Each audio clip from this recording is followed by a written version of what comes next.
Hello, everyone. Welcome to the third day of our program at Art in the Digital Age, which is a three-day forum commissioned by the British Council in Jordan and curated by FutureEverything and in collaboration with the British Council in Jordan. I'm Irini Papadimitriou, the creative director of FutureEverything, and I'm very pleased to welcome our guests today.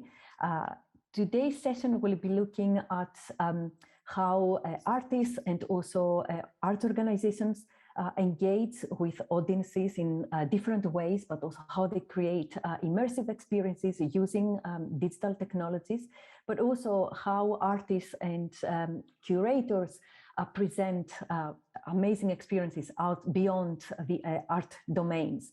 We will start the session with digital art for all, with three amazing speakers, Maya Abdallah, Louise Hargreaves from Abandon Normal Devices, and Eddie Hasweb. I'm going to introduce them all in a minute. Then the next session is looking to what happens to art during a pandemic, and we will be exploring how artists, but also curators have been responding to the challenges of COVID and how they have moved art practices, but also events in different formats and hybrid ways of working. And we will close today's session exploring partnerships and collaborations. And finally, the British Council in Jordan is going to tell us a little bit more about what happens next after this event.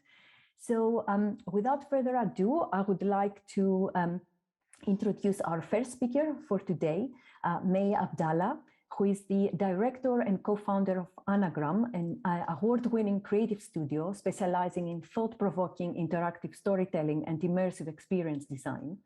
With a background in documentary film, animation, and interactive game design, the studio specializes in exploiting the most recent advances in immersive technologies, including VR, AR, and other mixed reality tools. They have been winners of the Grand Jury Prize for Best VR Work at the 2021 Venice International Film Festival. And Anagram have also been awarded the 2015 Tribeca Film Festival Storyscapes Award, the 2019 Sandbox Immersive Art Award, part of the Best VR in 2019 at the Venice International Film Festival. Anagram were named in the Createch 100 Ones to Watch for 2020. And I'm very pleased to have here today May Abdallah. So May, welcome on stage. And you are, the stage is yours to share your presentation. Thank you. Thanks very much. Thanks very much for inviting me to introduce our work. So what I'm going to be doing today is telling you a little bit about three different projects and also some of the creative questions in the gestation of those projects and why we chose the specific interactions that we chose in the end, and trying to demystify perhaps the process of using technology to make art and like where do you begin. So I'm just going to share my screen. So give me a moment. So then I do this. I go to this. I go to this. I hide this. And so I can't actually see anyone now. So if you could just tell me audibly if this looks right. Yes, this is fine. Thank you. Fantastic. Okay, so the presentation is called The Story in Your Skin because although we're talking about technology, I think it's easier to think really from the perspective of the person in an experience, to think in terms of the physical, emotional journey that somebody's on. So I'm going to explain that through three projects. Oh dear, why is it not letting? There you go. And so, as Irene mentioned, we use loads of different kinds of experiences and technologies. It's as in like we don't just focus on one, and so the form of the work we do often varies. But the key thing is participation. So everything that is interesting to us is an experience or a story where you have to do something, whether that's shouting, dancing, running, sleeping, something that is actually something like a doing word. And that for us is what interaction is, something you have to do. And in a way, the reason that is exciting isn't just, well, is ultimately because there's something real about doing that is not the same as just thinking. So there's this, I'm just going to read out this from Rilke, the poet. So the point is to live everything, live the questions now. Perhaps then, someday, far in the future, you'll gradually, without even noticing it, live your way into the answer.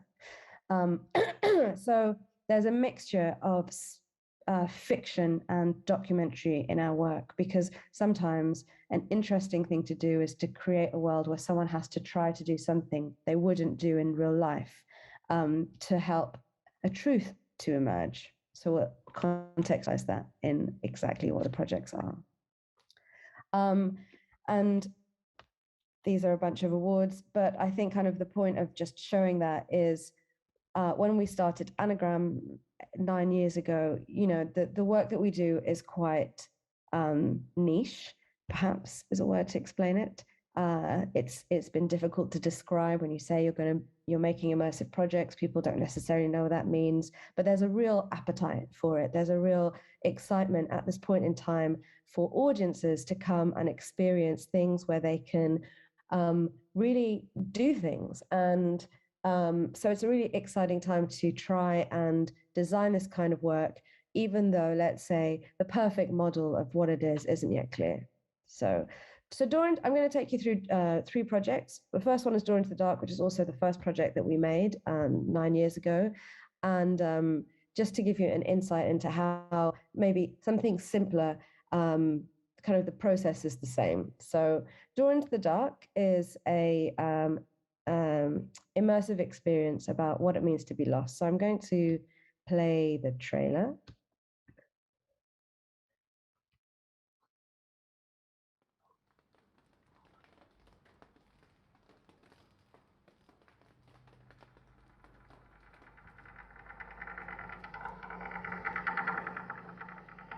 This is a labyrinth. For now, all you need to do is follow the rope.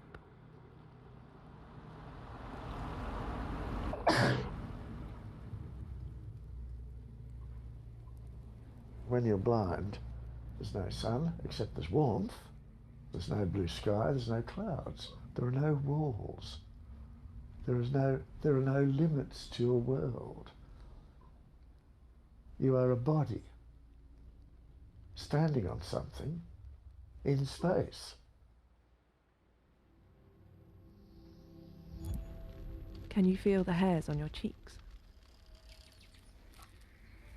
Are they wide awake?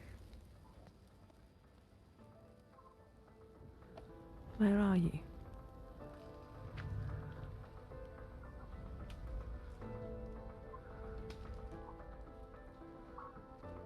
So, you know, you're in a state of mind where if one of us falls, we're going to die.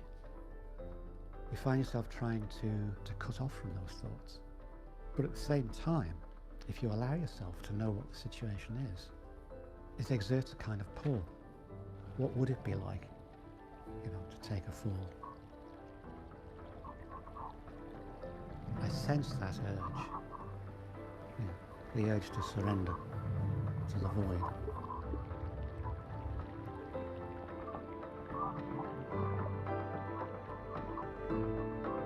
Just for time, I'm just going to skip that outro. So in, oh, 1 second. So, there we go, past this. So, there you go. So in the experience of Door into the Dark, you arrive, it's a one person at a time experience, and you arrive in to a door, and you have to go through into an antechamber, and you're told to wait for the person who has finished the experience, who then comes out to explain to you what you do. And you remove your shoes and you put on a big helmet which blocks your view, And then the door is opened, you put your hand on a rope and you follow the rope. And as you start to walk forwards, the soundtrack begins. And these are the instructions about what you should do. Now, this is a huge space. You can't see it. It's over 4,000 square feet. But in it, there are lots of sensory things that you can't see, but you can feel. And depending where you are in the space, as you follow the instructions, different stories trigger. So this was an experience that we wanted to try and explore interaction in terms of you as an audience member doing something which you can't do alone. And the idea of being lost, and I'm not going to go through this quote, it's on your screen, but the idea of being lost kind of interested us because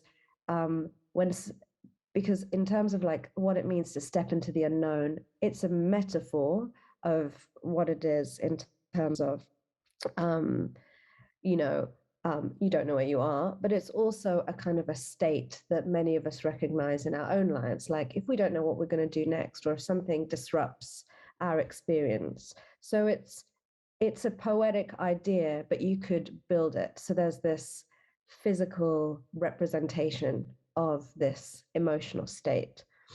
Let me just skip that. And so in designing the journey, in ways we designed it a little bit like we would edit a film. So my background was documentary filmmaking, and that was the kind of easiest way for me to think about how you do that. But instead of thinking about the journey of the story, it was the architecture of the space. So somebody's blindfolded, they enter a space.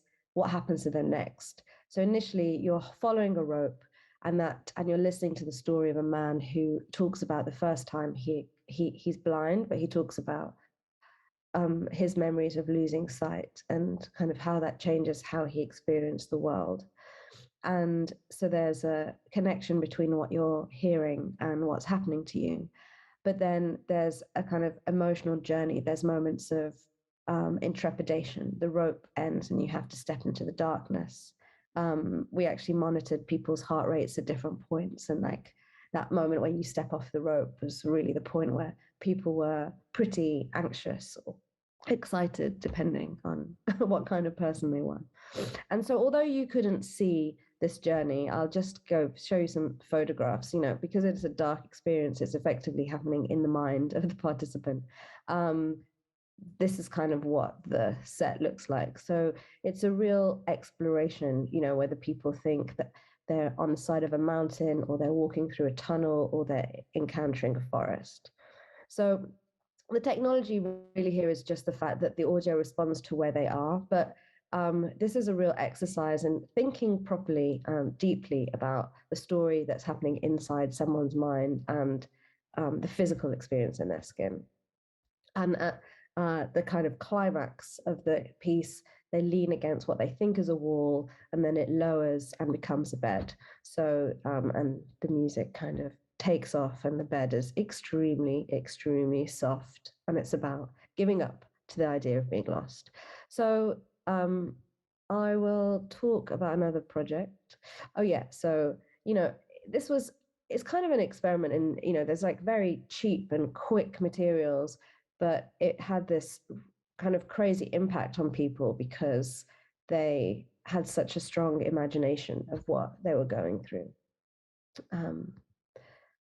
Okay, let's just move forward. So, and then this is quite a different experience, because although Door into the Dark is super interesting, it's one person at a time every 45 minutes. And so it was a real exploration, and then maybe a question like, how does that work in like more serious contexts or non-art contexts. So A Face to Open Doors is a project that was commissioned by the Imperial War Museum in London to mark their season called Refugees. So we were approached to make something, a kind of an artwork that engages with that idea of the refugee crisis.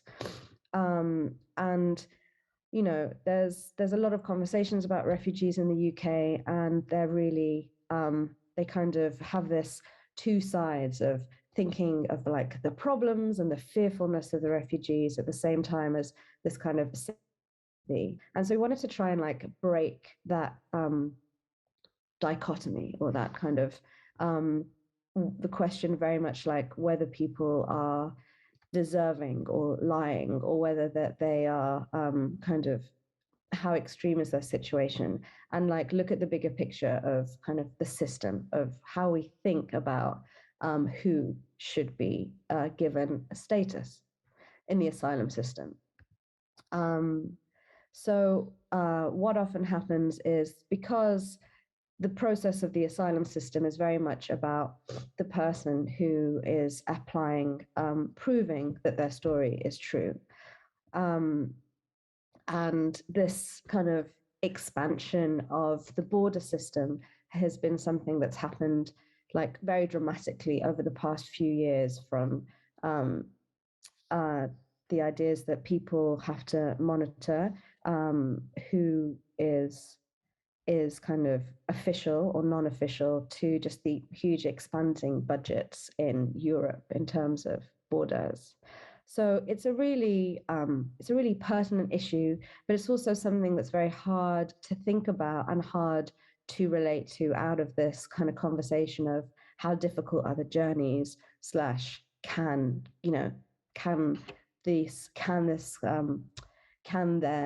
the refugees be accommodated.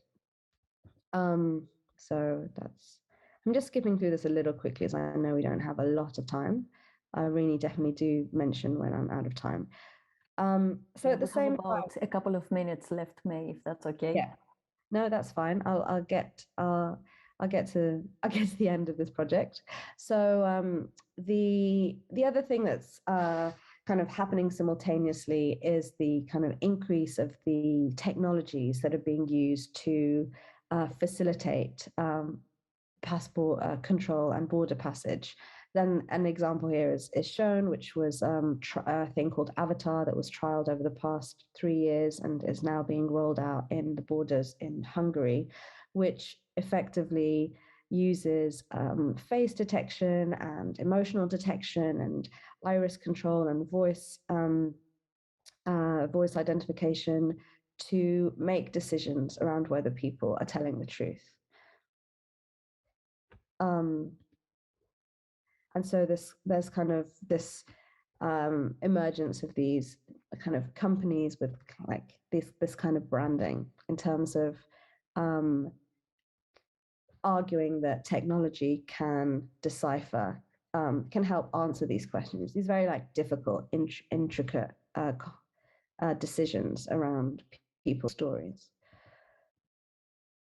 So I'm not going to play the trailer just to save time. So what we created for the museum was a piece called A Face to Open Doors. And in the Face to Open Doors, you enter an installation.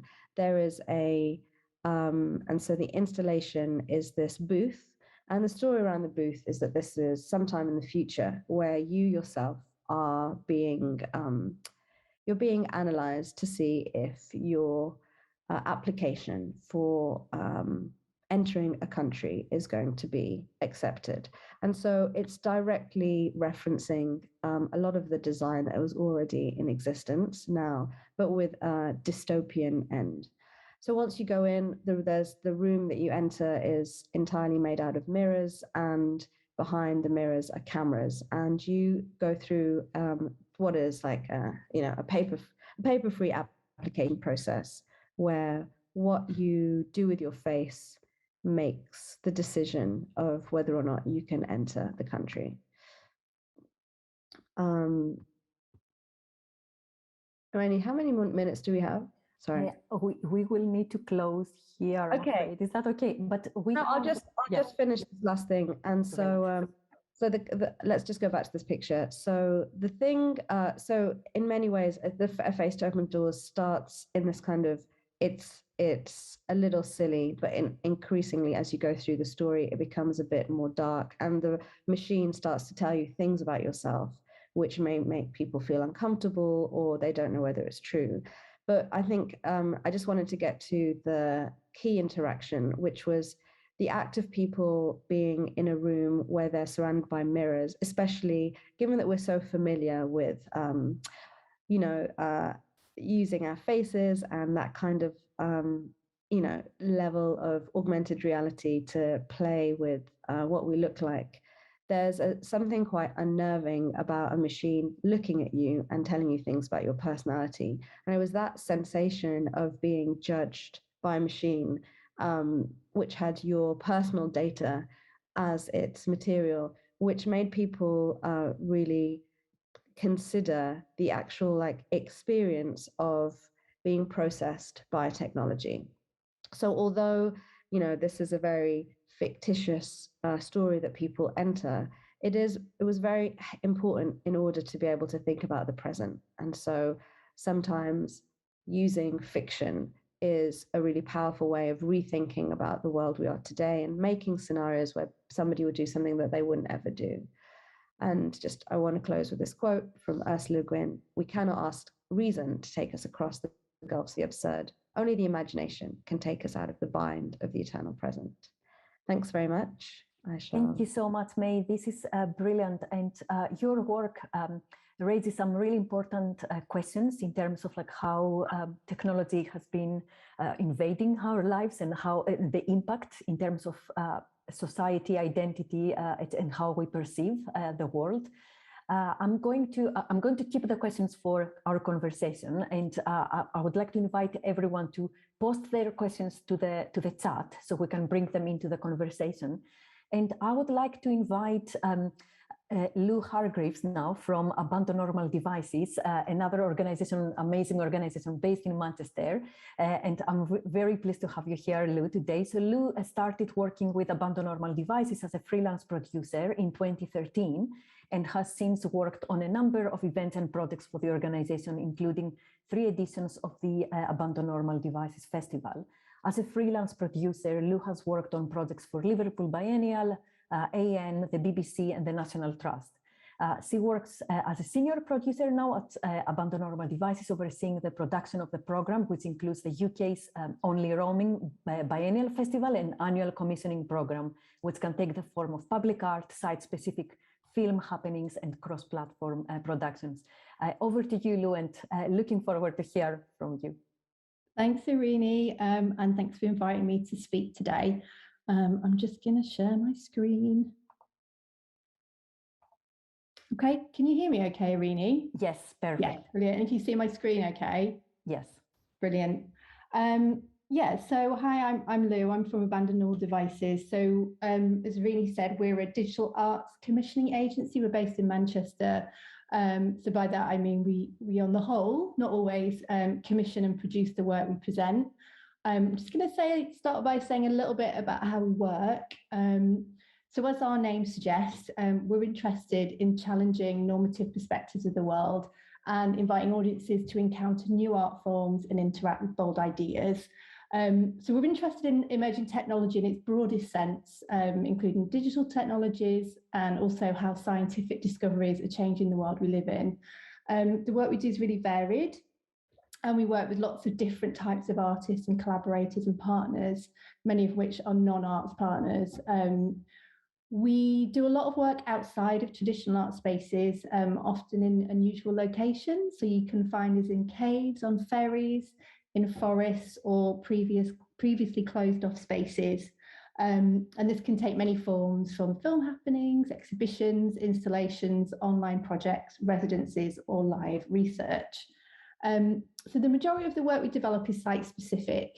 So responding to a place's geography, heritage, or contemporary and future use.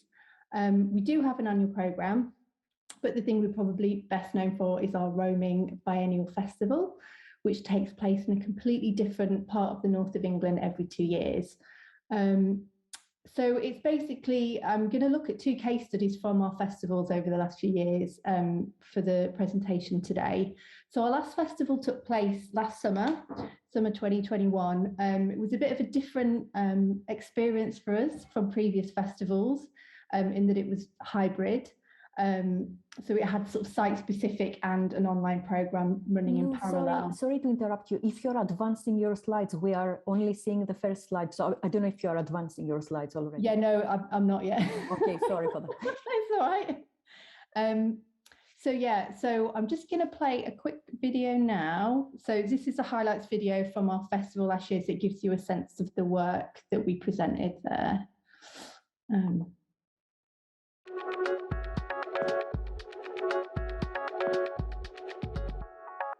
So our festival last year took place at sites on the Manchester Canal River Mersey in northwest England, and it drew themes directly from the site and invited artists, critical thinkers and audiences to re-navigate the industrial landscape and critical events. The programme that brought us the scale of network industries and form part of our daily contemporary. Do you want to lower your sound because we can't hear you very well? Okay, sorry. So we looked at themes around international trade, energy, and political power structures, and we presented work on container ports, depths of the ocean floor, and looking at ecosystems bound up with industrial chemicals and microplastics and their effects on our planet, human and non-human bodies.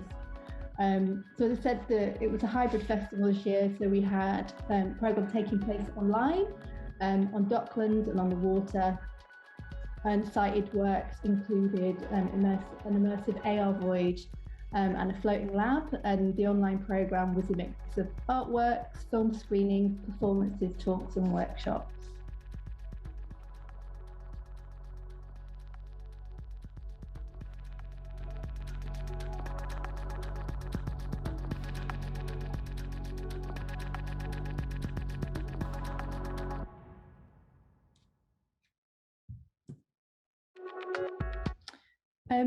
So the first artwork that I wanted to share is an augmented reality artwork called The Blue Violet River, by an artist called Anita Fontaine, which you saw there on the video. So this artwork was installed on the Mersey Ferry over 4 days during the festival, whilst it undertook its regular hour-long cruises along the River Mersey. So it's a really iconic tourist attraction in Liverpool, which sees thousands of visitors each year.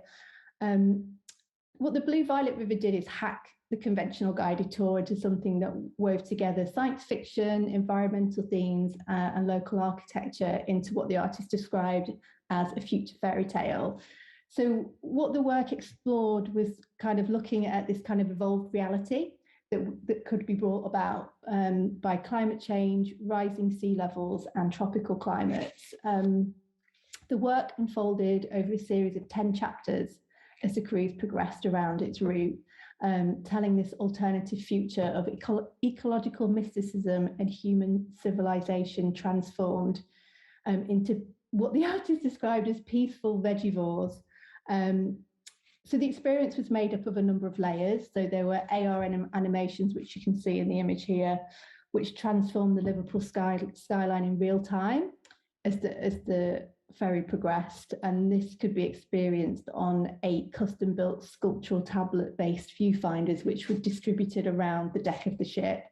There was also a soundtrack, which kind of took the conventions of a guided tour, but kind of added a twist, and that narrated the story as it unfolded. In addition to that, there was also a pop-up performance that took place during each cruise and moved across the decks of the ferry.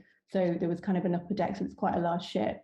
So this kind of was kind of unfolding as the ferry took its journey, which took about an hour, and this happened throughout the day.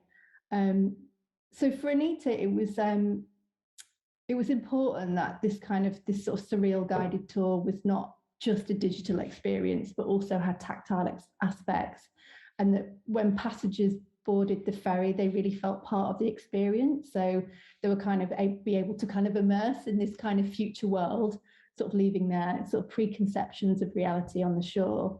So we worked, so we worked really closely with partners Mersey Ferries, which was really crucial to being able to present the work in this way. And it really allowed us to reach a wider audience for the artwork and the wider festival programme. the artist was kind of really inspired, which you probably see from the aesthetics of the animations, by the psychedelic history of Liverpool, especially in relation to music. And she really wanted to explore that sort of the transition from Liverpool as a really heavily industrial city, sort of powerhouse, to this kind of what it could become in the future. Kind of playing on these ideas of spiritualism in relation to bodies of water, in particular the River Mersey, and then other kind of themes such as pollution of waterways. So the Mersey River was, and still is to an extent, a very polluted waterway. So it's kind of trying to reimagine what that might look like in the future. In terms of kind of the aesthetic of the work, Anita was really keen about using kind of this really sort of luxurious 3D sculptural visuals. And for her, that was kind of really deliberate choice and kind of a reference to the language of pop culture and video games, which she kind of uses as a kind of a reference point for audiences and kind of a way to kind of engage people and make these more challenging ideas a bit more accessible and make it feel more playful. So that's my first example. So the second project that I just want to talk about is called Waterlick. So this image is a place called Winnet's Pass, which is in Castleton in the Peak District National Park in the UK. And the artwork that you can see is Waterlick. So it's by a Dutch artist called Dan Rosgarder, and was presented as part of our festival in 2017. It's hard to imagine looking at the picture now, but actually about 330 million years ago, this landscape would have been covered in a tropical sea. So the whole of the Castleton village, which you can see there, would have been completely submerged under a sea, and then these kind of cliffs here would have been sticking out up over the top. So over time, so over these kind of millions of years, glacial rivers have carved through the land, creating this really dramatic V-shaped valley, and this really elaborate underground cave system, which sits under Castleton. And it's this kind of really incredible, interesting geology that inspired us to take the festival to Castleton in 2017 and kind of really dig into its sort of industrial, social and geological history. And for this festival, we worked really closely in partnership with the National Trust and Peak District National Park, who have responsibility for looking after this site, which is a site of special scientific interest. So Waterlick is a light installation. And basically what it did was we shut the road off. So we shut Winnet's Pass at the bottom of the valley, and we created a virtual flood over 4 evenings during the festival. And basically this installation is made up of a series of lasers, lenses and smoke, which created an effect which was basically like a wave or a sea of light that audiences could walk under. And it kind of recreated the tropical sea that would have been there millions of years earlier. Waterlick already existed as an artwork, so it wasn't a new commission for Anne, which is quite unusual. But we worked really closely with the artist to adapt the work to the site and also create an accompanying soundscape which audiences could download to their phones, and provided a narrative for the work, exploring the dramatic landscape's relation to water, both past and present. I'm just going to play you a little video, which shows you a bit more of the experience.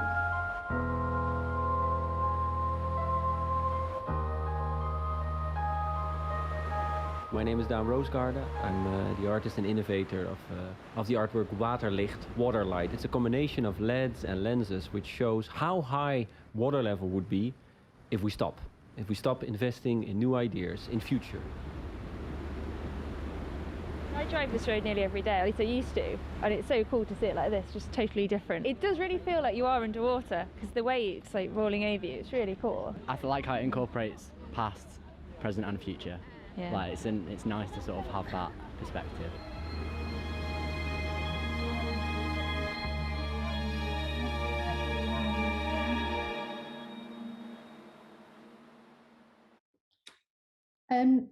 So Waterlick was programmed as part of the festival, specifically because it was incredibly accessible, and obviously, you know, the sort of we were able to kind of show visitors what they were going to experience really easily, because we already had sort of images of the experience elsewhere, which is quite unusual for us because we often commission work. So there's not, you know, we're often testing the commission as we're presenting it to audiences. So, you know, it was really helpful to be able to kind of have something that was so visually engaging, and it attracted thousands of people to come to the site and consider the landscape in a totally different way. And I think for us, you know, being able to have this as part of the programme, you know, so it provided like a sort of an open door to the festival for audiences that might not have considered attending an arts festival before. And, you know, it kind of allowed quite an accessible way to kind of engage with some of the festival themes around deep time and kind of about, you know, rising sea levels and our past and future relationships with water technology and innovation. And I think for both Waterlicht and for Blue Violet River, they were both, you know, really successful for us in terms of using digital technology to transform perceptions of a location, and kind of reach a broader audience and act as a gateway for more of the challenging projects and ideas that we had as part of the festival programme. I'm not going to talk through another case study, but I'm just going to say, I just wanted to talk a little bit about audience experience, actually, which sometimes, you know, when we're sort of thinking about technology can sometimes get lost. And I think I just wanted to say that, you know, it's really important when creating these artworks, you know, using digital technologies with audiences that may never have had the opportunity to kind of encounter these technologies before. It's really important to think about what that experience is going to be for them. So for us, when we're thinking about the festival, everything comes from the site, from the partners that we're working with, the artists and the audiences, rather than leading with the technology. You know, we think really carefully about how we use that and what the benefits of using that are going to be. You know, so for us, kind of considering that onboarding and offboarding of the experiences is really important, just as important as the experience itself. You know, and thinking about how you facilitate that for audiences, you know, how you want the technology to feel in the experience, you know, is it hidden, you know, is it visible, you know, what those barriers might be for audiences experiencing this technology. You know, and what are the other, you know, non-digital elements that make up the experience? Because quite, you know, often for us, you know, it's really about creating something very immersive. So it's not just the technology, there's lots of other elements in there.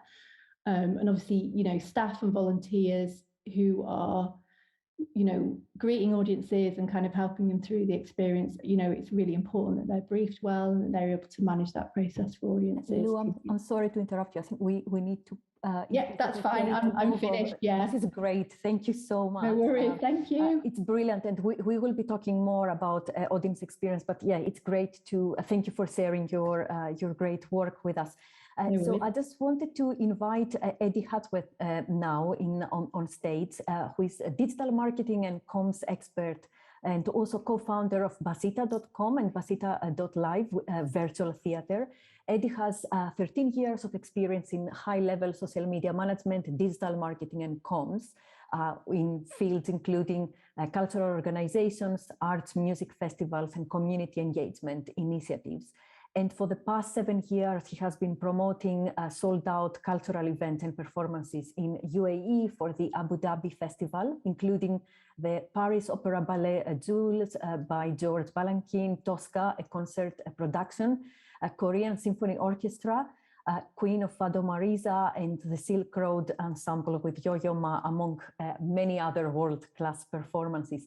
Eddie, welcome on stage, and we're looking forward to hear from you. Thank you very much. Thank you for having me. I'm trying to start my camera. Okay, hopefully yes, this is start my video. Okay, I think it's working now. Great, we can Hello, see everybody. You Thank you. That is great. Thank you so much for having me.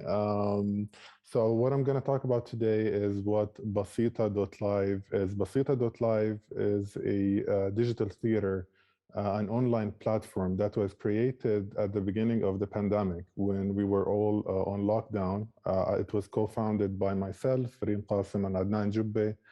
And the purpose of the platform is to support the cultural sector in being more sustainable and more resilient, and having new ways to monetize their content.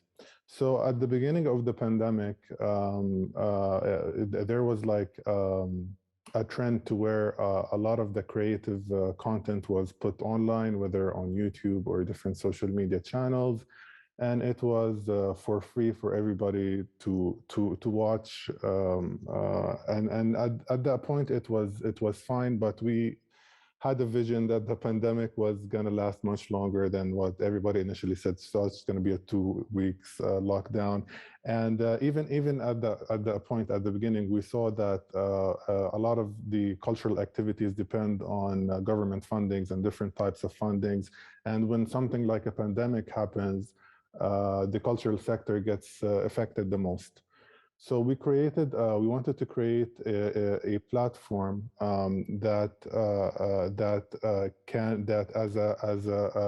for the cultural sector, as somebody who has creative content, can put and monetize and have control over the content.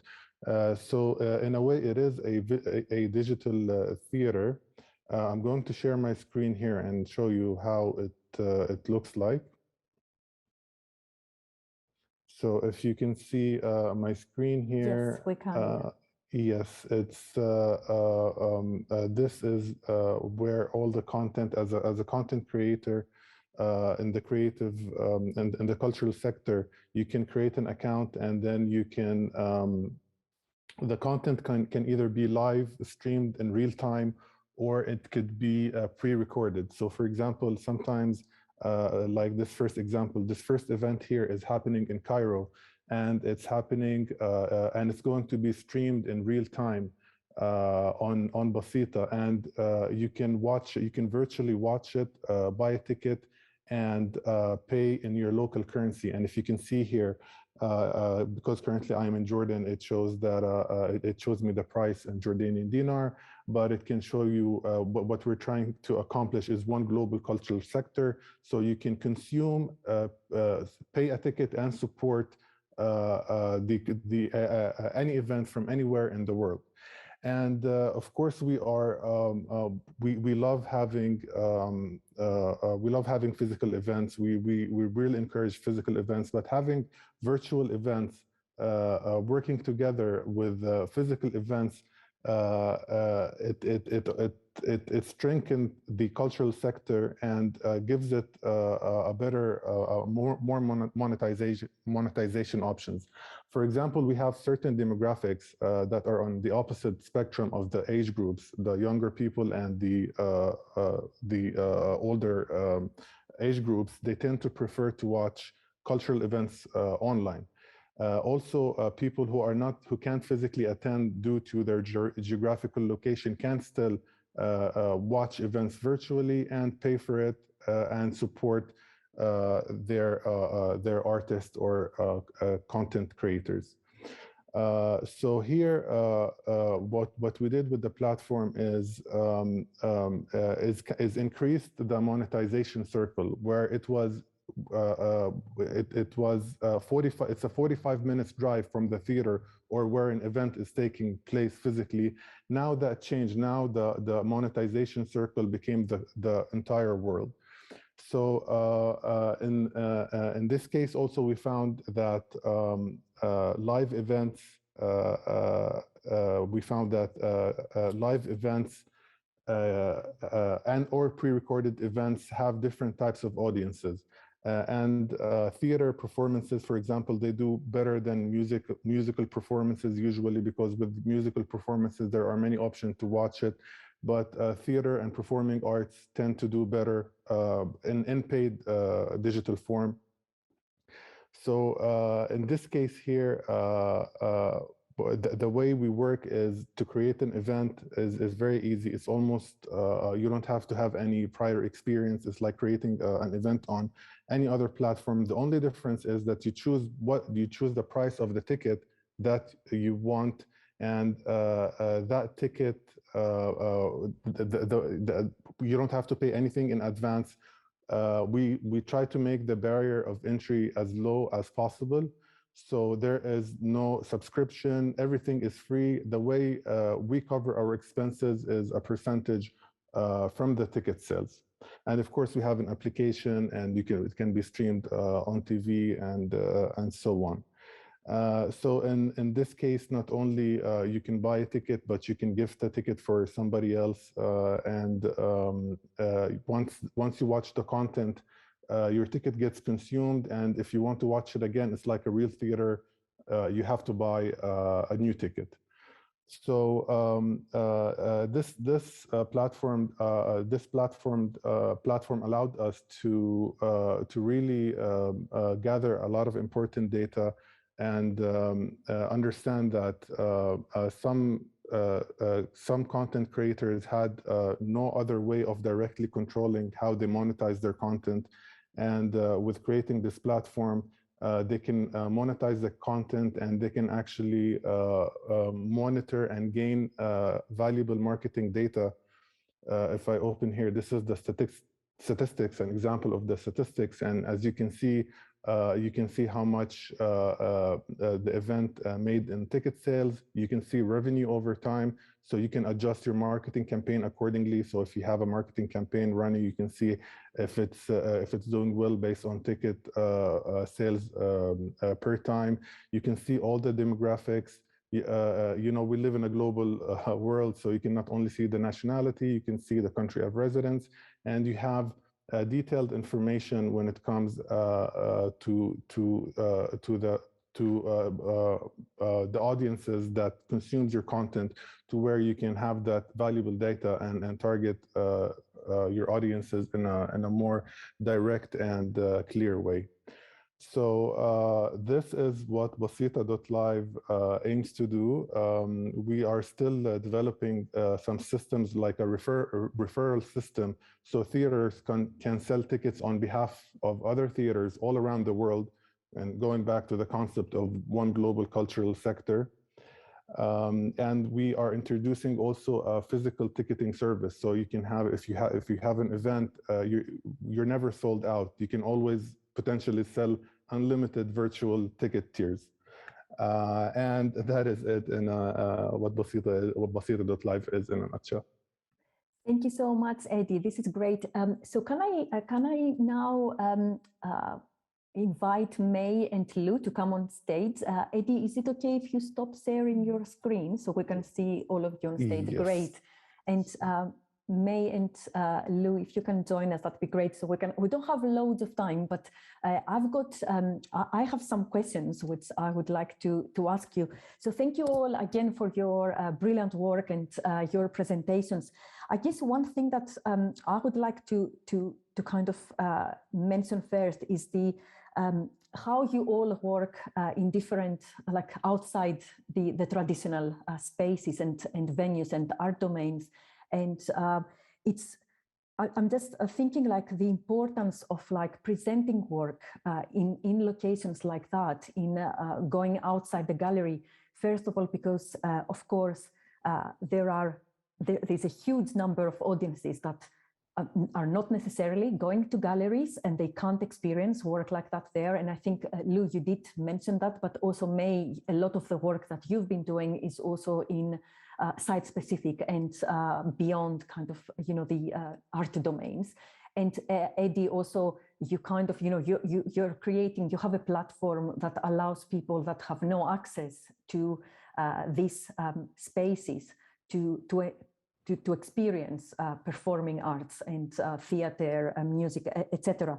So I would like to kind of ask you, yes, about like why, you know, what drove you, and what, you know, the about this actually idea of the importance of having enabling spaces like that, or activating locations that are not accessible, and especially working with, you know, engaging with digital culture. Why do you think that this is important? I don't know who wants to go first. Like, it could be any of you. Just feel free. I mean, I don't mind going. I mean, I think for And, it's, you know, there's lots of things going on there. I suppose, you know, for us, it's about, you know, challenging certain ideas about what's normal. Do you know what I mean? So it's a way for us to kind of, I suppose, explore some of those ideas with audiences. And I think, going out of, sort of traditional art spaces allows us, to engage with audiences. We're going to kind of where those audiences already are, and perhaps, they wouldn't consider coming to like an arts festival or, kind of perhaps, thinking about some of those themes. So it's just a way to kind of, to engage different people in those, in those questions. And I think for us, we're interested, as I said, like new technologies quite broadly. So, it's a way for us to kind of open up a conversation about those technologies and the roles that they play in our life, quite often that we don't think about. People take those things for granted. So, and it's sometimes easier to have those conversations in an environment where, people aren't expecting it next, and I guess it's a different way in to those questions and to those ideas, I guess. Yeah, May, did you want to come in? Yeah, I like what Lou said is perfect. But just to emphasize that, I think you have a responsibility as a creator to also think about who experiences your work and how they get to it. I think anybody working in the arts knows that there's a problem in terms of who gets loads of wonderful things, like if you're living in a city or if you're of a certain kind of class and you are familiar with things. And, if you don't do the work thinking about audiences and just thinking about projects, then you're kind of perpetuating this divide of who gets this like really important like human right to be able to like reflect deeply and consider. And so, what I really love is, when you see projects which sometimes there's a certain kind of group of people that are going to be like looking for things with technology. But, I personally, like, I always think about my mom and like, how's she going to see this? And is she going to feel like it's a place that it's an experience that she can go to, without necessarily like being a cool, like 35-year-old who's kind of interested in stuff. And, so I've always kind of had my mom as like, have I lost her by like making it too complicated and too exciting? And if I do, then I have to change the idea. Yes, we always take the mom as the example, actually, when we were creating Basita. It's like, my mom would never go. That's like, she would rather watch it at home. But I think the digital space is an extension of the physical space now. This is what's going to happen, and this is what's happening. So not being in the digital space is like not being in space. So as the cultural sector, we don't want to be left behind. We want to be where people are, basically. I guess we will be talking in the next session about these hybrid experiences and working more online as well. But one thing that I find also quite important is, especially with the type of work that you do, for example, Lou, what you presented us, this amazing waterlicht installation as well, in terms of, but also May, with the work that you are doing. And also thinking about like the Imperial War Museum Commission and the refugees season, it's really important that getting these experiences to people, because it makes you think about, like, it puts you in front of a situation that you haven't really thought about maybe before. And I would like also to kind of think about the science fiction element that you've brought in, May, as well, in terms of the how you engage with kind of these ideas about future, but also scenarios where people can think about, like, maybe empathy, but also understand, like, maybe different ways, or like different futures and different ways of thinking. And also that goes back to Lou's presentation in terms of the waterlicht as well. And just thinking this kind of amazing but also terrifying image, right, of the water above you as well. So yes, so I would love to kind of hear a little bit about this kind of element of speculation and science fiction, and thinking about futures and scenarios that people can come in and engage with critical ideas.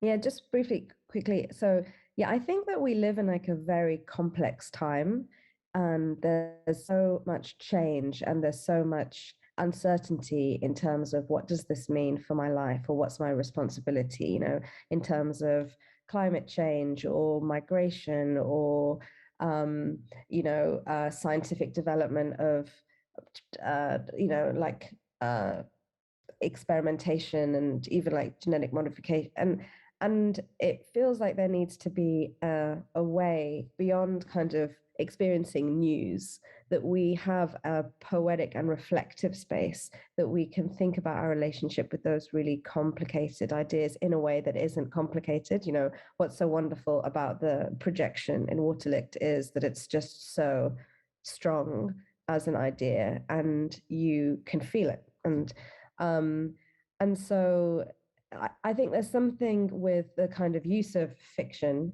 or speculative fiction, which it's kind of, it makes it not, you know, there's a reason why we don't want to necessarily like read the news or go into depth, because there's something kind of fearful and uncertain about it. And the fiction is just, well, you know, it's playful. It's not about now, it's about what could be, but in that space we can think about now without being overwhelmed.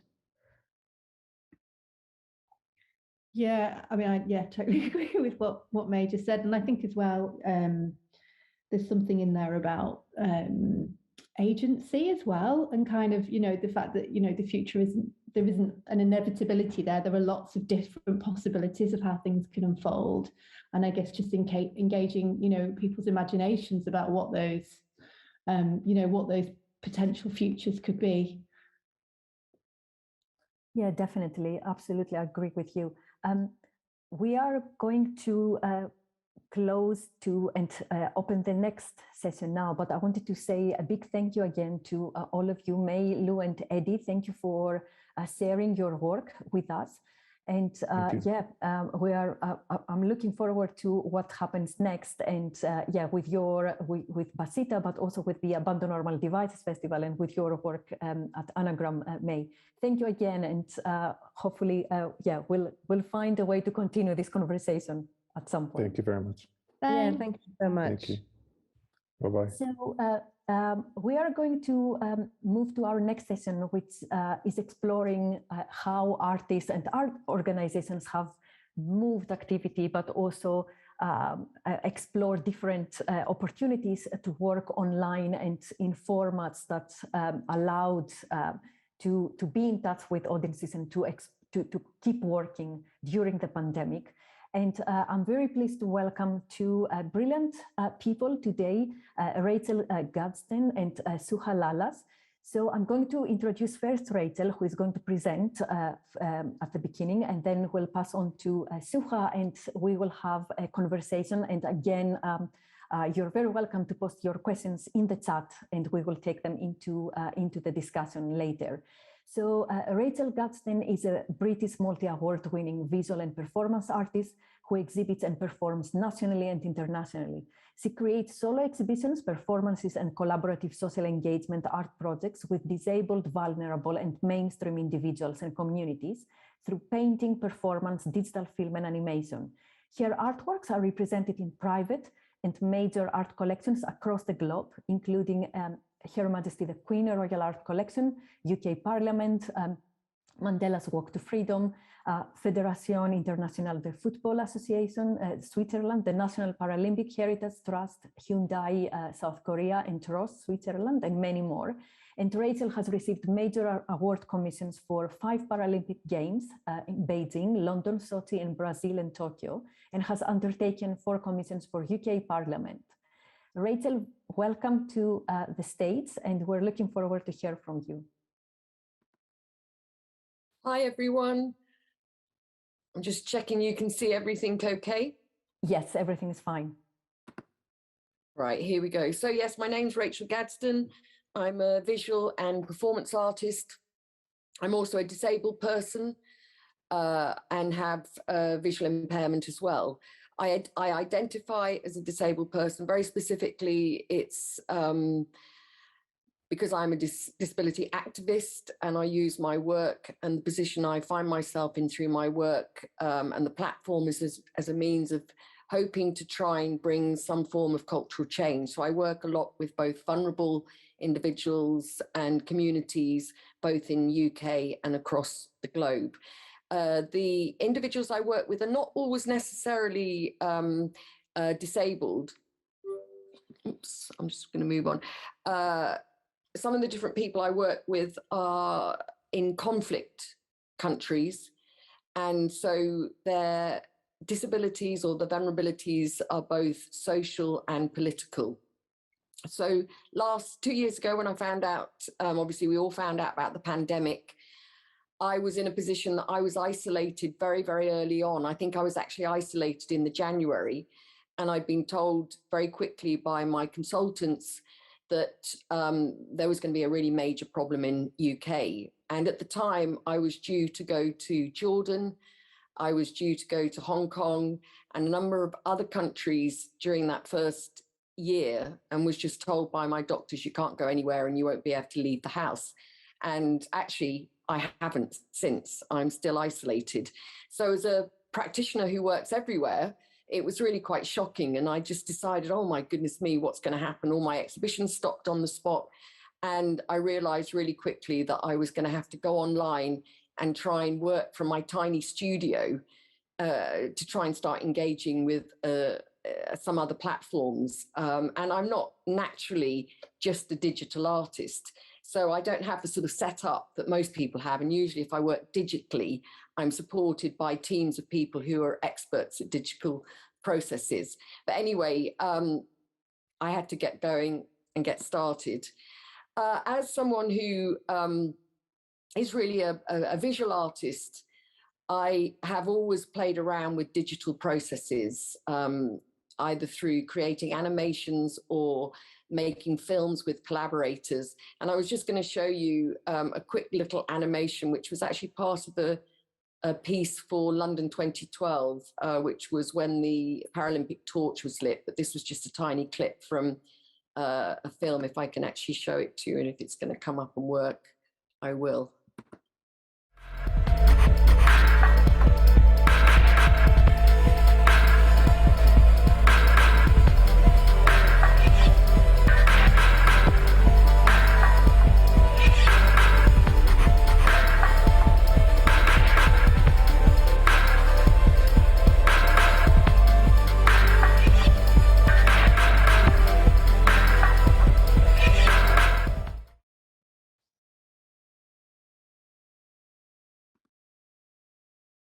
So quite a lot of the work I do is very hands-on approach. And part of the reason for doing that is to make sure that people who don't feel that they have a voice are actually having a real physical contact with the art materials and the things that they make. So often when we make animations, it's very much about the actual individuals creating their own animations and making them almost with their own flesh and skin, so that their imprint and their marks are actually going on the work, or actually being part of the actual animations through the drawings. I do a lot of animations where sometimes I have to make, I think it's something like 60 drawings for every second of animation. But through going through that process, or working with the people who also support making those animations with me, community groups, you get a real sense that we're bringing a collective voice together.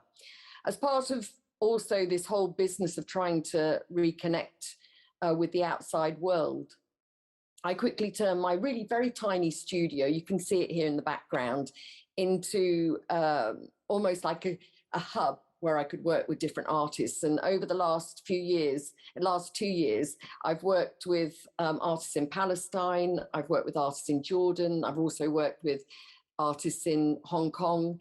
And we actually literally turn the Zoom on, or whatever platform we're using, and we actually have connected workshops as if we're in a studio together. And it's become a really interesting place to be, because of course, quite often I can't actually go to some of the places I might want to work with. That could be because of conflict. And all of a sudden we have a platform where it doesn't really matter where we are. And also a lot of disabled people can't necessarily travel. I actually have to fly with oxygen. I wear a machine that injects me every minute to actually support my breathing. But when I fly, I have to take an awful lot of paraphernalia with me. And often I find lots of my other disabled colleagues aren't actually able to travel at all. So having this very open platform where we're actually communicating through Zoom and making work, although obviously there is a barrier, we've actually also found that it's actually brought us all together in a slightly different way. So my fears of working this way quickly began to change. I also, I was really scared because for most of us who make artwork, or if this is how you work for your living and you're individual artists, there wasn't any art. Work wasn't being commissioned really for quite a long time. And so I was quite fearful about, how would I be able to survive? How would I live? And I decided that I would set up a collective of artists, and they are in Australia, in Hong Kong, and in UK and in Europe, and that we'd all come together and we'd try and make work in whatever way we could. And you can connect to the Deluge Collective. We called it the Deluge Collective because it was almost like this big surge of change was happening in the world, and we were going to be part of that surge. The other reason why we also called it the Deluge Collective, and we wanted to have this digital process of creating work together, was also to have complete control of the artistry and the formats that we work in. Anybody who works with disabled people will know that you often have to work with sign language interpreters, audio describers. You have to make sure that everybody can find the work as accessible as possible, which of course is really important. I know that as much as anybody does. But what we did find, and what I do sometimes find, is that I'll be given a sign language interpreter for a performance who actually I've never met before. And I've become really aware they're great sign language interpreters, but some of the authorship of my work goes because the interpretation has been done by somebody who doesn't know my work. So although we still work with a lot of different supporters, audio describers and sign language interpreters, as a collective, we wanted to find a really different way of making the work where we're totally in control. So I'm working with poets, we're working with musicians, and all different people where we control the whole artistic process right the way through. You can go on the Deluge Collective website, and you can also watch, it's a 15-minute film, which really tells the experience, our experiences of living through the pandemic in our various circumstances.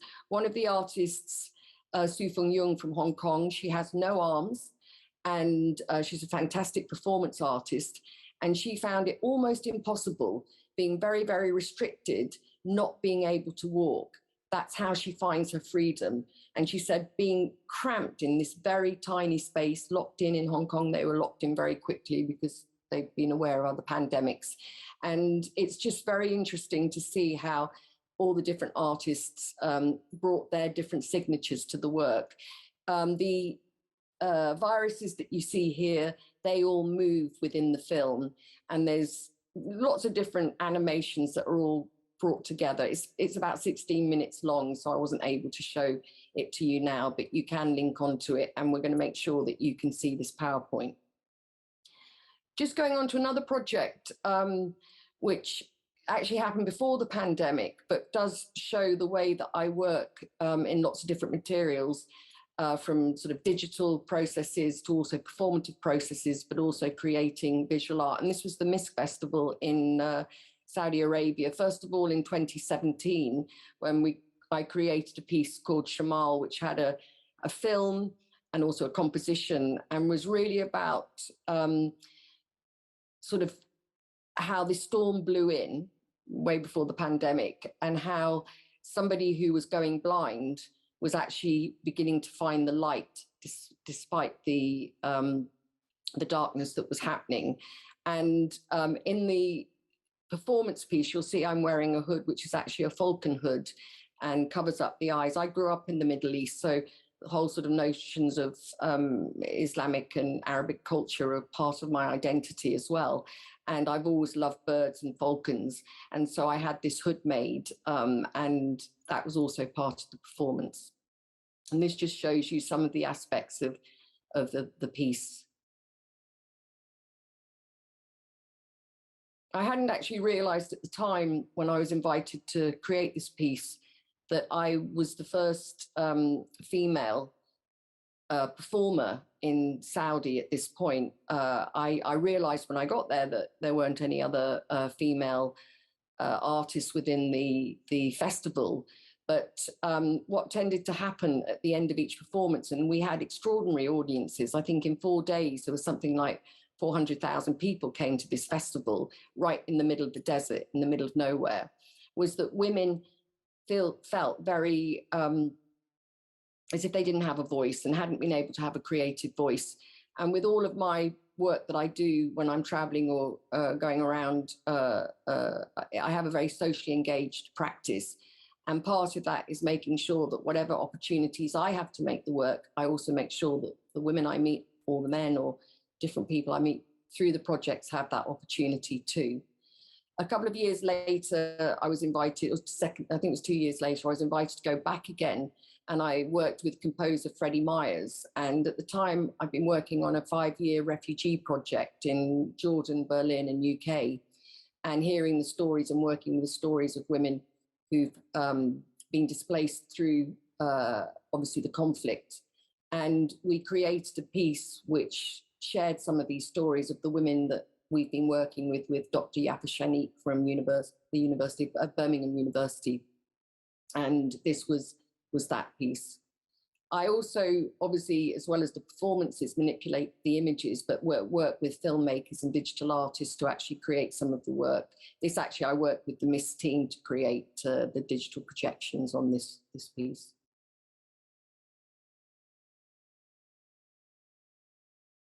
Very recently, I had a commission for the Tokyo Paralympic Games, which was last September, and I was still isolated. So it was quite difficult to know how I was going to actually be able to do it. But I created an animation which was going to be projected onto the stage. And then as we got close to the time, the commissioners who were Channel 4 and the National Lottery began to decide how safe it was going to be for me to actually be there.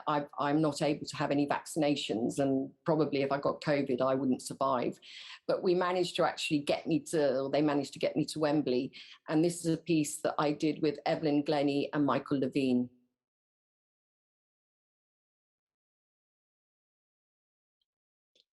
You don't actually get the sense here, but the whole piece is just 2 minutes, 14 seconds.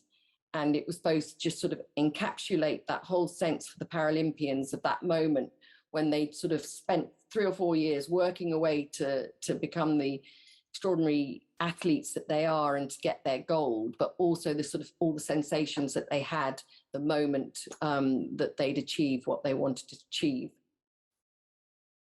And finally, this last piece that I wanted to just tell you a little bit about, it was for the Women's World Cup, again in 2019. And Hyundai worked very closely with FIFA to find a way to actually make sure that women's voices were heard. They very much felt in Korea that women don't have the roles that they should have within the workplace, and especially tend to always stay in lower management roles rather than being leaders in their fields. And so they worked really hard to use as sponsors of the World Cup to actually use women's voices. And I was commissioned to actually create a piece of work about Mia Hamm, who is one of the greatest female footballers of all time and has become a very successful promoter of women's issues as well.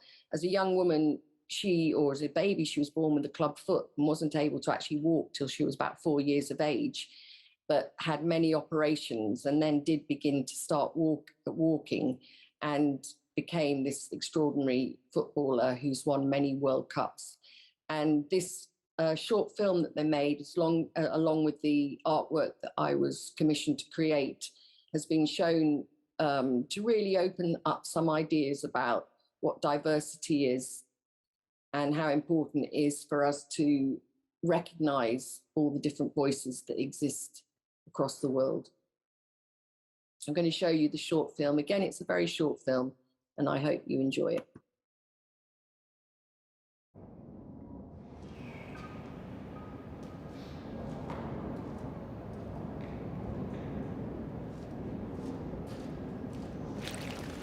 I realized very early that life is precious. I was born with a hereditary medical condition. But I've never seen it as a disadvantage. In fact, I suspect it's given me the strength to find my true passion. I was very honored when they asked me to create a piece for the FIFA Museum in Paris.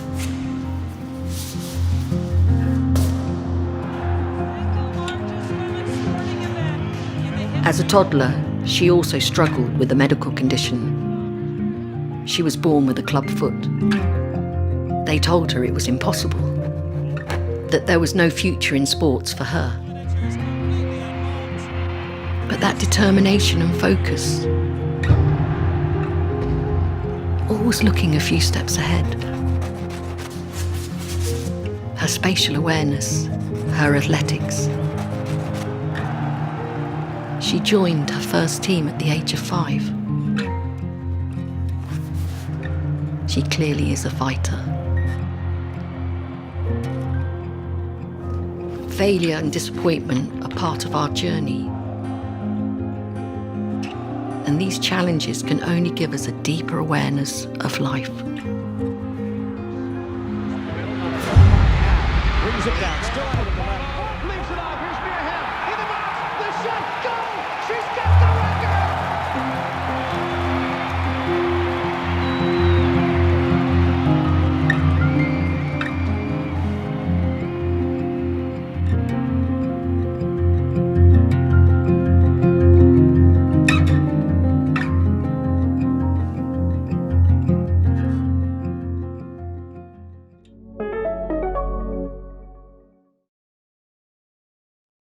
Thank you so much, Rachel. Oh my gosh, that was so moving and such a powerful presentation as well. It's brilliant. Thank you for sharing your brilliant work with us. Also, what you were saying, like your points, remind us of how the pandemic and brings to focus like the fact that there are so many vulnerable people who were not able to who have been in this situation in terms of being in isolation before as well. And it's with creating these experiences, with also artists being able to do things online as well, it means that we open up to this. But also it makes me think about the precariousness of the artistic work as well, in terms of how many artists lost income during these challenging times. But we're going to talk about all this in a minute. And in the meantime, I wanted to invite on stage our second speaker, Suha Lalas, who is the founder of Wadi Finan Gallery in Jordan, established in Amman in 2008. And the gallery sits as a major cultural vehicle locally and abroad, seeking to drive an appetite for Middle Eastern visual arts and showcase the work of esteemed Arab artists internationally. Wadi Finan Art Gallery brings a heightened contemporary and modern aesthetic to its surrounding heritage. Welcome, Suha. And hi, Irene. Thank you. And I lay chapeau for Rachel before I start. Shukran. Thank you very much. Thank you. Thank you for sharing with us all of this. It's really inspiring. Thank you. I'm trying to share my screen. Okay. So I'm Suha, the founder of Wadi Finan Gallery, and I'm going to be reflecting how we utilize the digitization and the internet to promote the arts with our community and social stimulation. Of course, the same experience happened to everyone. The pandemic hit us, and we were all individually and collectively at halt. And personally and professionally, it was really difficult to suddenly, didn't know what to do with the gallery and being at home. And we had in Jordan, very restricted, we had to stay home, couldn't go even out of the house for a few months. So it was very difficult. And as an entity embedded into the social fabric, so we decided to launch several initiatives at the moment to engage the community, bearing in mind that many artists were suffering economically, and people were at home, and we wanted to come up with ideas to make them,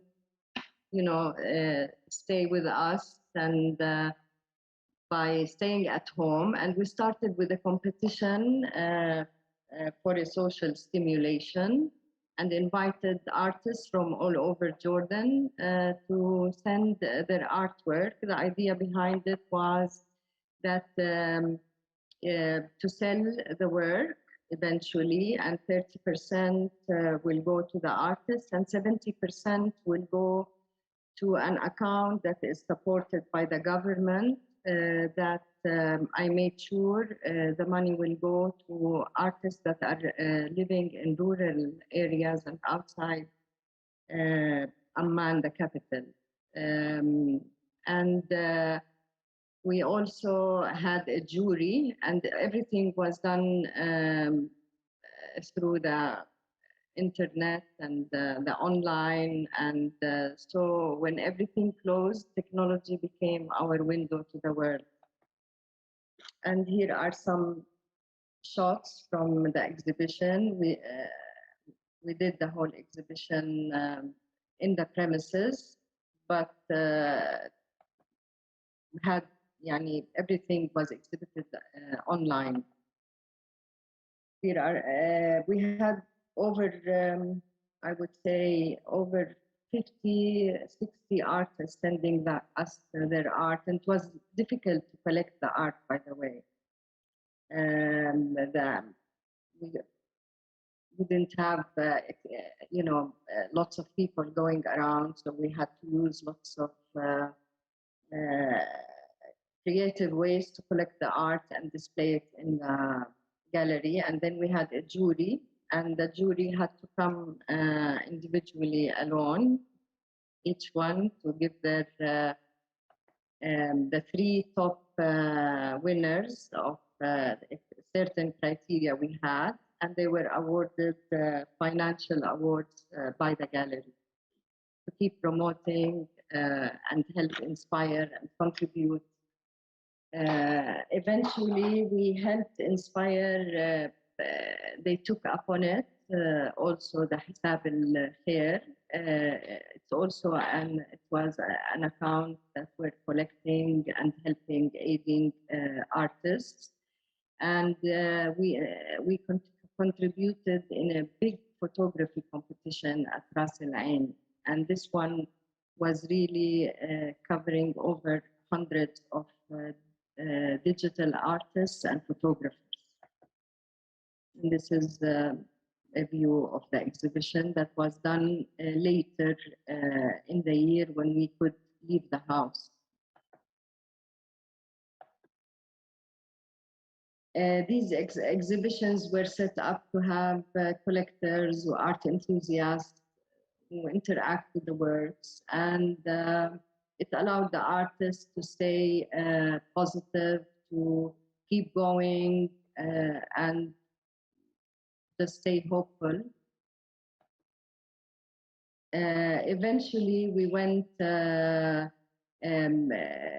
tried to see how we can do online exhibitions. So we used software Kunstmatrix, and we did many online exhibitions as physically we couldn't because of social distancing and all these restrictions during that time. And these were all digitized.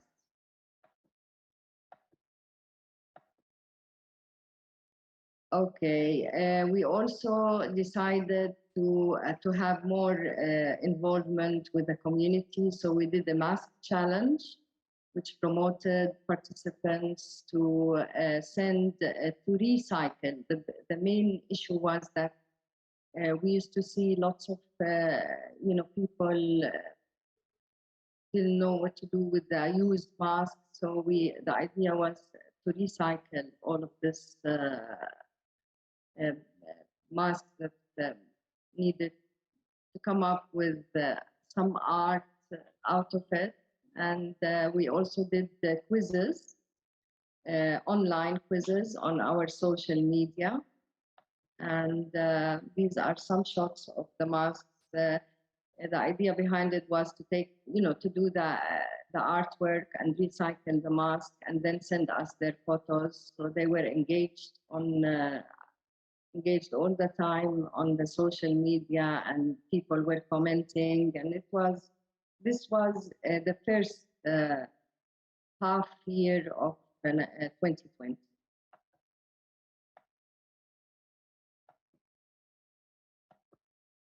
And here is where we did the quizzes of, finding the differences or finding, it was all online. In Jordan, it was very restricted to move around for a big, long time. We also participated to push further our artists to show their work and try to make them sell their art and keep going. And we took part of online art fairs like Intersect, and we even went very far as joined a physical art fair during the pandemic in Paris. And we had restrictions of traveling to Paris, so I had to move the art from Jordan to Beirut because one of my artist had a passport that she can go in Paris at that time, and she can represent us during the fair in Paris. Here are some of the shots of the physical. So we also made sure to remain active and participate in talks, like we were part of the National Museum of Fine Arts, so it was done online. In general, as it happened to everyone, I have been hearing for 3 days how everybody was going through tough times, and but I would say when all the doors are closed, there is a window that opens, and I think technology and digitization was our window during the pandemic. And so I put full force on the social media, showing the works of the artists we carry and represent. And I would say we did rather well having these times and going through these difficult times. Eventually, I became even more and more interested in digitizing, and I am having now, it's going on, a digital exhibition. And I would say the pandemic opened my eyes that the new generation is going more into digitizing their work. And if I feel as a gallerist that we should also make our viewers aware of this medium and aware of what is happening in NFTs, aware of using the Oculus, virtual reality simulations, and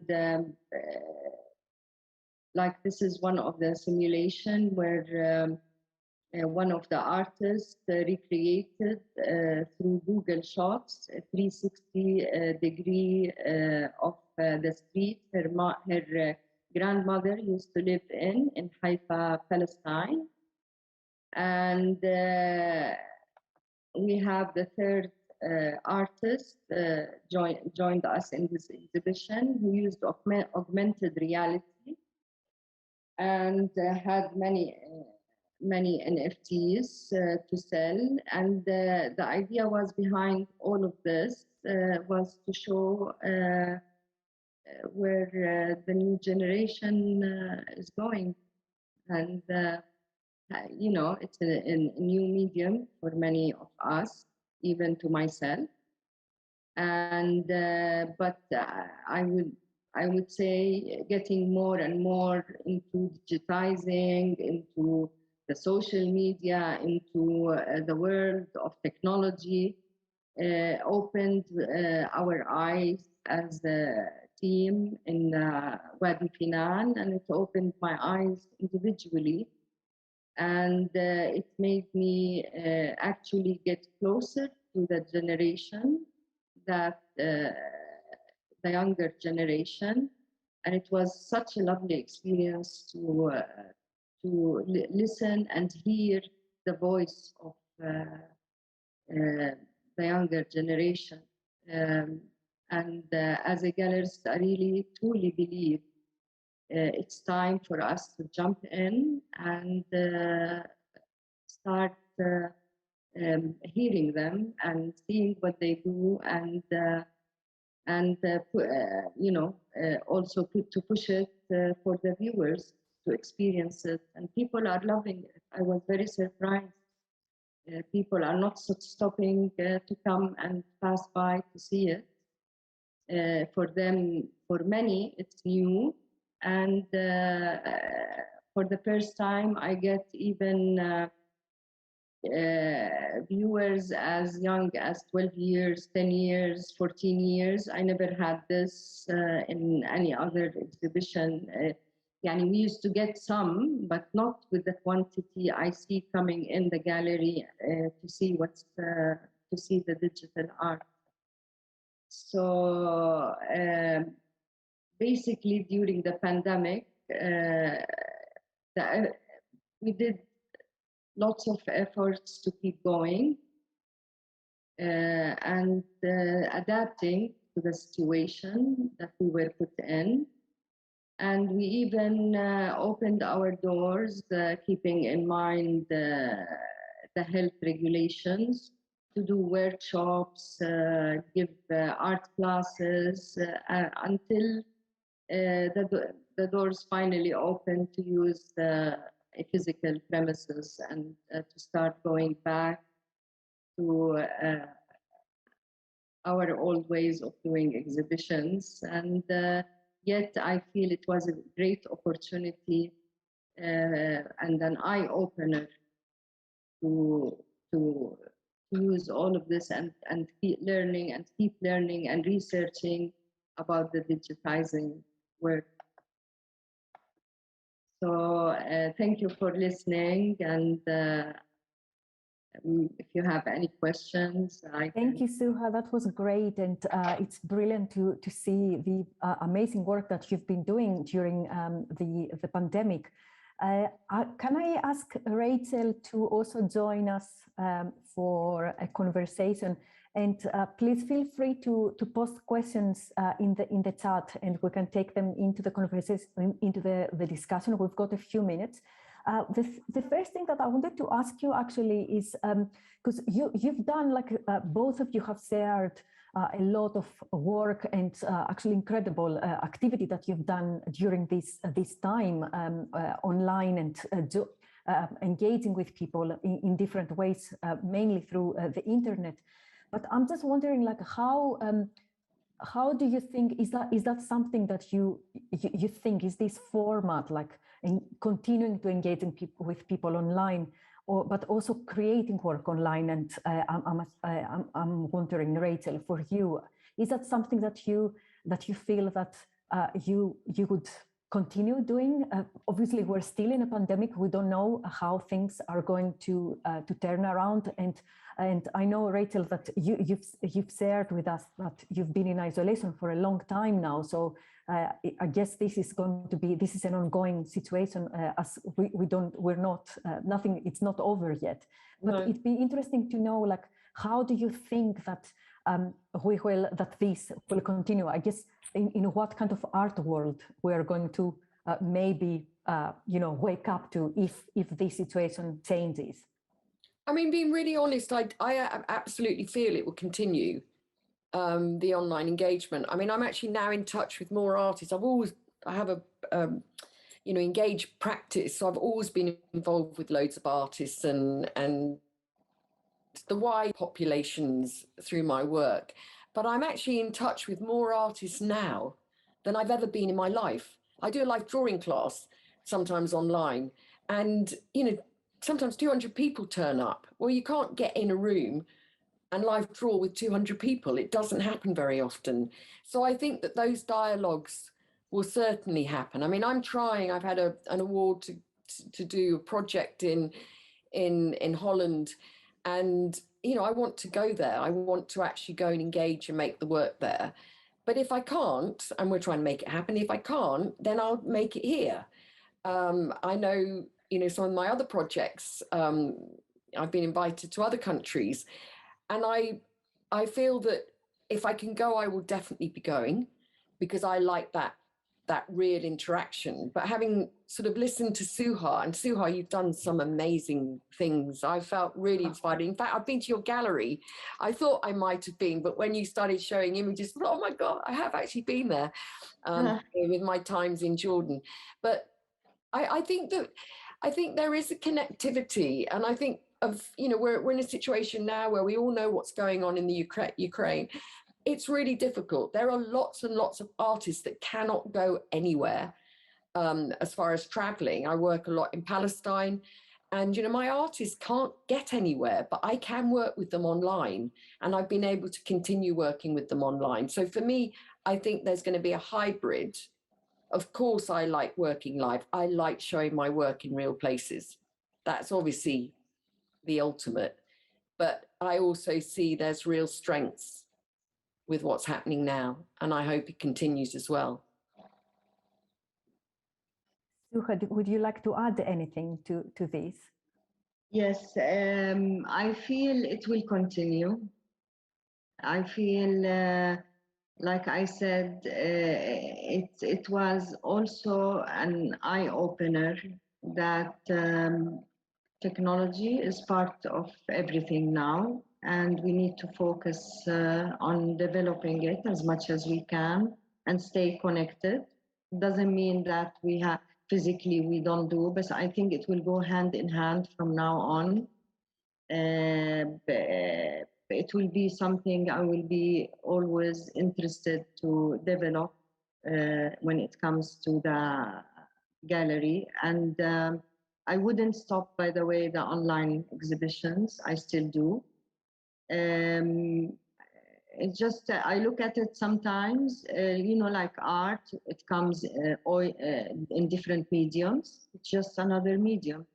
And I feel I did lots of research also to understand the NFTs. And so I had to study what is cryptocurrency and all of this. And to be honest, a wise lady said to me once, I said, what is this NFT? What are they talking about? And she looked at me and she said, well, Suha, I know, I understand, but if you don't start looking at it, you will be one day very behind. And I agree in that sense. You have to research and understand more and more. It's not our generation thingy, I admit. But I have talk about it more as a human. I have two generation daughters. One is she's 30 and the other one is 18, and there is a difference. and in the way they perceive things, in the way they do things. I feel we would, before the generations used to be like 15 years. Now each generation is like 5 years, and things are going very fast. And if we ignore that digitizing is not part of art, or then I think we're mistaken. And we need to be more knowledgeable about it and use it to our benefit. If I didn't do everything that I have done, I would have closed shop. And it gave me hope, and it kept me going. And I was surprised the other day, a young artist came. I thought, when I did all of this, I was doing it, to keep going, to find ways how to keep going. But I didn't realize one thing, that one of the artists came actually for an interview. And she said, something, Wadi Finan kept our generation hopeful as artists. We kept looking what you were doing, we kept following what you're doing. And for us, it meant a lot. And I was looking at her and I was speechless, because I didn't know that small things I did had such an effect on people. I never realized, to be honest. I was doing it out of passion, out of passion for art, out of passion for the gallery to keep going. But no one ever told me this sentence, so I was very moved. Actually, this is sorry to interrupt. This is a really good point, because it just brings me to thinking about, whether you feel that during these challenging times, and especially when many people, we had no access to art for quite a while, or we had access through different ways. Do you feel that people have been valuing art more just now that we've been going through that, and artists as well, and especially thinking about the precariousness of artistic practices and artists as well. And I'm thinking also in the context of this forum where we've been discussing how we could support artists more. What do we need to do? So yes, I would love to hear your views in terms of the importance of art and artists, and the engagement with art for audiences as well at challenging times and at times of crisis. And it'd be great to hear that. I was just going to ask you, and you may well have it in Jordan and across the Middle East, but over here, somebody actually started, because of the situation for artists. I mean, there was funding and there was some furlough in UK, but the majority of the funding went to organisations through the Arts Council support rather than to individuals. And for some individuals, they didn't hit the bracket where they could go for furlough. So it was really very, very difficult. But there was a gallerist who actually set up an artist support pledge, and you could sell work online for up to £200. And if you sold a piece of work, once you got to £1,000, if you did, you had to pledge as an artist that you would buy another artist's piece of work. And so this really built up, and I think an awful lot of artists who may well sell their work for an awful lot more money, but they found a way to sort of make their work smaller or make their work more accessible for maybe people who'd wanted to collect their work for a long time but weren't able to. So I think there has been some really amazing initiatives. And I think a lot of people actually got on the bandwagon and thought, actually, this is a way that we can support artists. Because if we do the artist support pledge, and it was really quite massive. A lot of my friends and I did it myself, different people were putting up work to sort of just help out, to help people to carry on making their work. And it's still going on, actually. It's still, I think most days I see somebody's put something up, not just paintings, jewelry, all sorts of things, ceramics, whatever it is that they may work for. So that was really helpful. But it's been very tough, very, very tough for artists. Very. you know. And I'm sure some of the artists that and practitioners who are also listening in and here on the forum, it's been very, very difficult times for performers, artists. It's no fun going to get a band job when you are an opera singer, but you know that has been a real reality for lots of people. They've had to go out and get other jobs, and things aren't back to normal yet from that perspective. Yeah. Definitely, yeah. Oh, sorry, Sifa, go ahead. Yeah, I was going back to the point that you said people felt how important art was, and it was really, for many people, the time to reflect, because everything went at halt. So people were at home and looking at themselves and reflecting, and started enjoying little things. And actually, I just met an artist who painted all the time. Many people did not painted, and art is a therapy. So it helped many people to express, and even when after lockdown, when you know collectors could go out, they would come and they would say, "Suha, in the house I never noticed this wall. I want to enjoy more the art. I want to buy."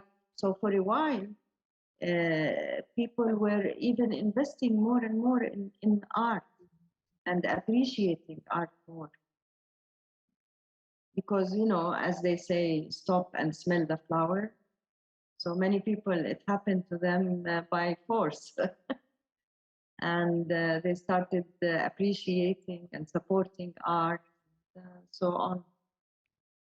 Absolutely. I think you mentioned before about you know, connecting also with younger audiences, or thinking about, you know, how much art and what we encounter online as well. And it makes me think that actually a lot of artists are using social media and internet spaces to present their work, because there is no other way for them to show their work, which is great.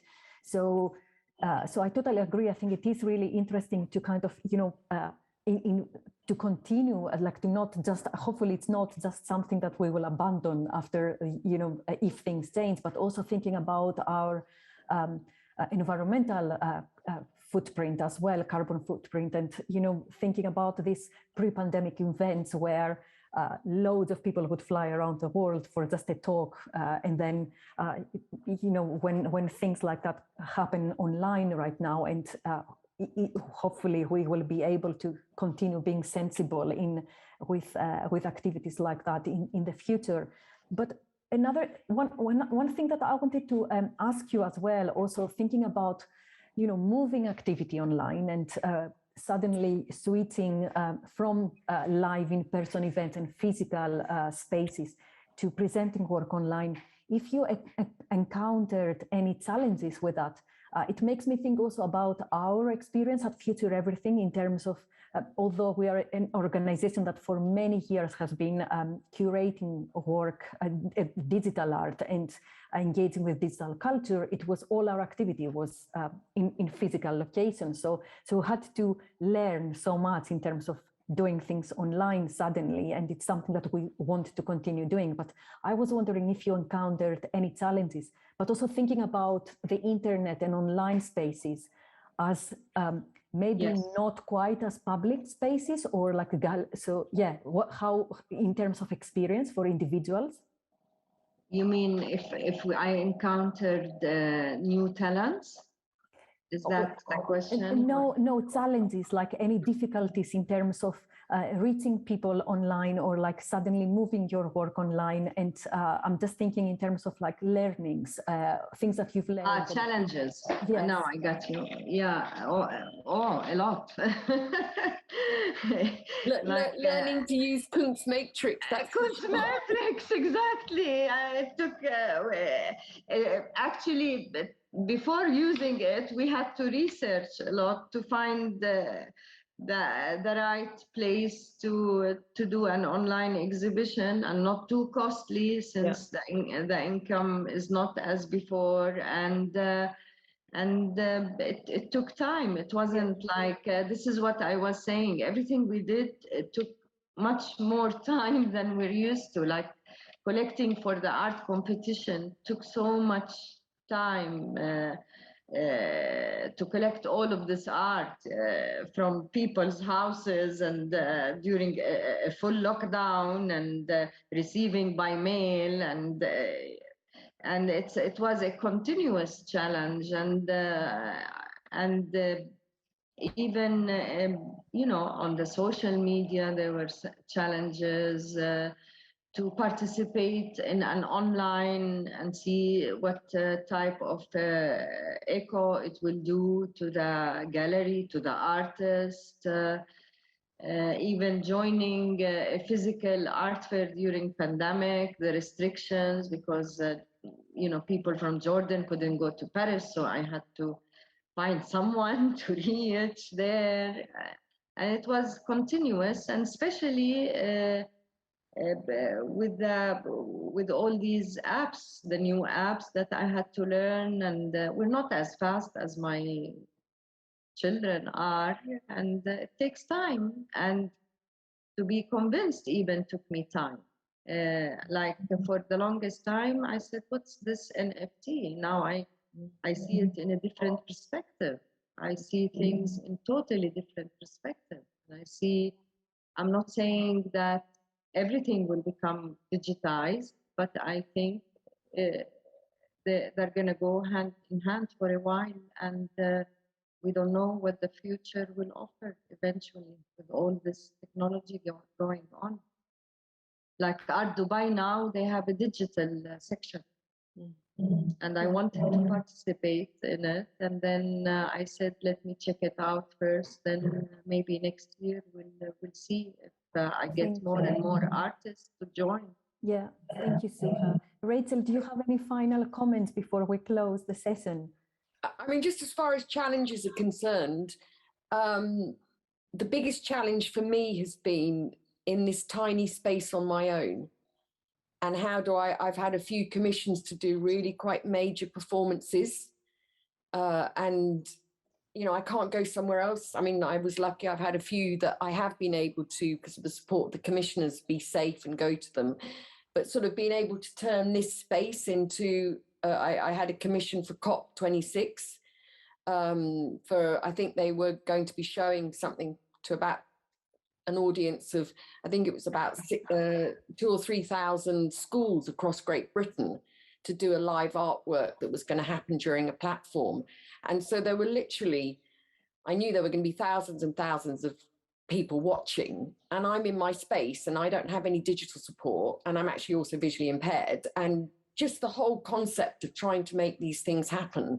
But I think what I have learned is that Suha was talking about the intergenerational purposes, and I've become very good friends with really brilliant, young people who I ring up the whole time. I have a quite a genius nephew who I can constantly call on, and he stayed in a bubble with me. So there's been times that he's been called in at last minute and had to drop what he does, and he has a successful career, to just come in and help support something. So I think but the good thing about disabled people, we're very adaptive. We're very used to doing things very differently. If you have challenges in your life, many of us have had challenges and found ways around it. So I think actually the disabled communities around the world have actually done very well through the pandemic, as far as actually being able to keep going, because it's part of their experience anyway, these changes. I think people have understood maybe a bit more about the whole vulnerability of existence. And whereas some people felt that they would be around for a very long time, all of a sudden some virus might get you. And I think that that's been a real eye-opener for our whole society. So I think there's been a bigger awareness of vulnerability, but not that the governments are necessarily supporting that, because unfortunately, there has not been any understanding for vulnerable people. Yeah, totally agree. And it's the onward things that are happening is really difficult, very challenging. Absolutely. Thank you so much. Thank you so much. We came to the end of this session. Thank you. Suha, Rachel, thank you for your wonderful presentations and discussion as well. And I hope we get a chance to continue what we've been talking about. Have a good evening. And we are going to pass to our last session for today. Better Together, Partnerships and Collaborations in Art and Technology. We've been talking a little bit about collaborations throughout this forum, but this is an opportunity now to hear from two brilliant people, artist Anna Dumitriou and Raya Sarben from Jordan Open Source Association, to give us a little bit of insight in terms of how they develop projects and ambitious ideas with other people, with other organizations, with other sectors as well. So I would like to first invite Anna Dumitriou to come on stage. And Anna is an award-winning, internationally renowned British artist who works with bioart, sculpture, installation, and digital media to explore our relationship to infectious diseases, synthetic biology, and robotics. She has exhibited at ZKM, Ars Electronica, Beaux-Arts, the Picasso Museum, HEC Basel, MoCA Taipei, Laboral, and Eden Project, and many, many more. And she holds visiting research fellowships at the University of Hertfordshire, Brighton, and Sussex Medical School, as well as artist in residence roles with Modernizing Medical Microbiology Project at the University of Oxford, the National Collection of Type Cultures at the UK Health Protection Agency, and the Institute of Epigenetics and Stem Cells at Helmholtz Zentrum in Munich. And Anna was the 2018 president of the Science and the Art section of the British Science Association, and her work has featured in many significant publications. Anna, welcome, and we're looking forward to hearing from you. The stage is yours. Thank you. I'll just share my screen. Can you see that okay? Yes, perfect. Great, okay, thank you.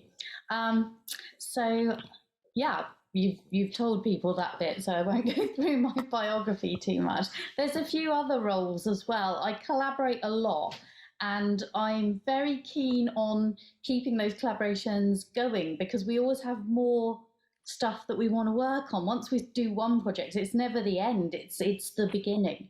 So a lot of my projects go on, and my longest collaboration is about 20 years now. I mean, Irene and I have worked together since about 2010, I think, as well. So on and off. So lots of ongoing collaboration. So I'll just give a very whistle-stop tour of a few key projects of mine. And I wanted to talk about this one, which is called Make, Do and Mend. And it juxtaposes the start of the antibiotic age, which was 1941, the first trials of penicillin in human patients in Oxford, with this idea of make, do and mend, repairing, patching and things like that. And ask the question, can we patch and repair the issue of antibiotic resistance, which the Chief Medical Officer of the UK, previous to the current one, which was Dame Sally Davis, called an existential threat as big as climate change to humans. So it's because the antibiotics that we use are stopping working because bacteria are gaining resistance. So I wanted to know if I could use synthetic biology to edit out antibiotic resistance from a bacterium. And I used CRISPR technology. I worked with the University of Oxford, with the Museum of History of Science in Oxford, which holds the collection of Florian Chain, who developed penicillin as a drug and won the Nobel Prize with that alongside Alexander Fleming. And I worked with Technion in Haifa, and it was all under the EU framework of the FEAT project, the Future Emerging Art and Technology project. That is the bacteria. I work hands-on in the lab all the time. So this is the bacteria that I created in the lab by using this CRISPR genetic engineering to edit out antibiotic resistance from it. And I repaired the fragment of the DNA that I'd broken to cut out the antibiotic resistance with the phrase make, do and mend written into its genome. and I patched an actual World War II women's suit, which was stamped with this government mark which said Controlled Commodity 1941, CC41. And the reason I did this is because antibiotics weren't the controlled commodities that, say, clothes or furniture or something like that were. And I wanted to kind of talk about that juxtaposition, the how clothes were controlled commodities, but antibiotics haven't been. In fact, 70% of antibiotics are used kind of as growth promoters in agriculture or to enable factory farming. I work, as I said, very hands-on in the lab, and this is me at Porton Down in the UK. As I said, I'm artist in residence with the National Collection of Type Cultures, which are actually the world's oldest collection of pathogenic bacteria. You might have thought it was something to do with another kind of culture, but if you know anything about me, then you can usually imagine that the culture I'm talking about is quite often bacteria.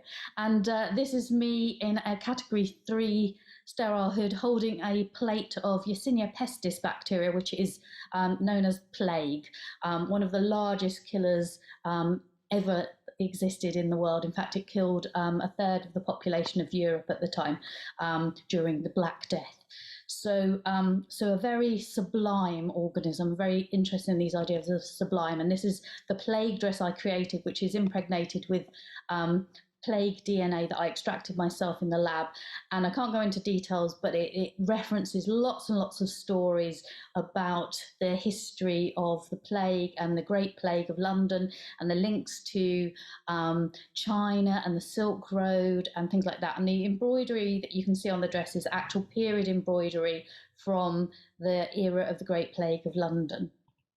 And that's it now on show in the Boerhaave Museum in Leiden. I've also worked a lot during the pandemic. I was working with the University of Oxford, and I created this installation called Susceptible, which was funded by the University of Brighton and the Driver Arts Driver project. And it's about the susceptibility of tuberculosis to certain antibiotics. And they've produced some groundbreaking research around this, how they can really target patients, target the infections that patients have with the correct antibiotics now. And this is very new and exciting research. I won't go into the details too much, but these are some close-ups. So it's an immersive installation where you can kind of control taking the bacteria to the correct antibiotic, but I won't go into too much detail. I work also with robotics. This was made at Laboral in Spain, working in collaboration with Alex May, who's my long-term collaborator. This is it shown at Ars Electronica Festival, and it's based on an underwater robot. It's an underwater robot based on an archaea, an ancient microorganism, and it's called ArchaeaBot, a post-singularity, post-climate change life form. You can look up more on my website. Also, this robot, which is called Cyberspecies Proximity Robot, exploring things about delivery robots and robot ethics. It's currently on show at ZKM in Karlsruhe in Germany, and this is when it was shown in February 2020 at Saint-Quatre in Paris. This is me working hands-on in the lab in Vienna at Boku, and this is one of the resulting artworks.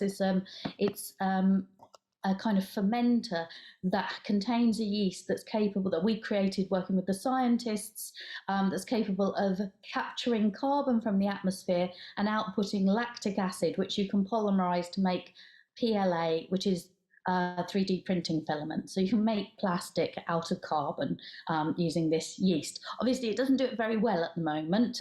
It needs a lot of more targeted evolution. So you grow it in the presence of the lactic acid, and that kills some of it. But then as you do it more and more and keep the surviving yeast, they become tolerant of the lactic acid. So you can actually use it maybe at an industrial scale in the future. And on this kind of fermenter, which the images are 3D printed and they're based on colonies of yeast grown in culture.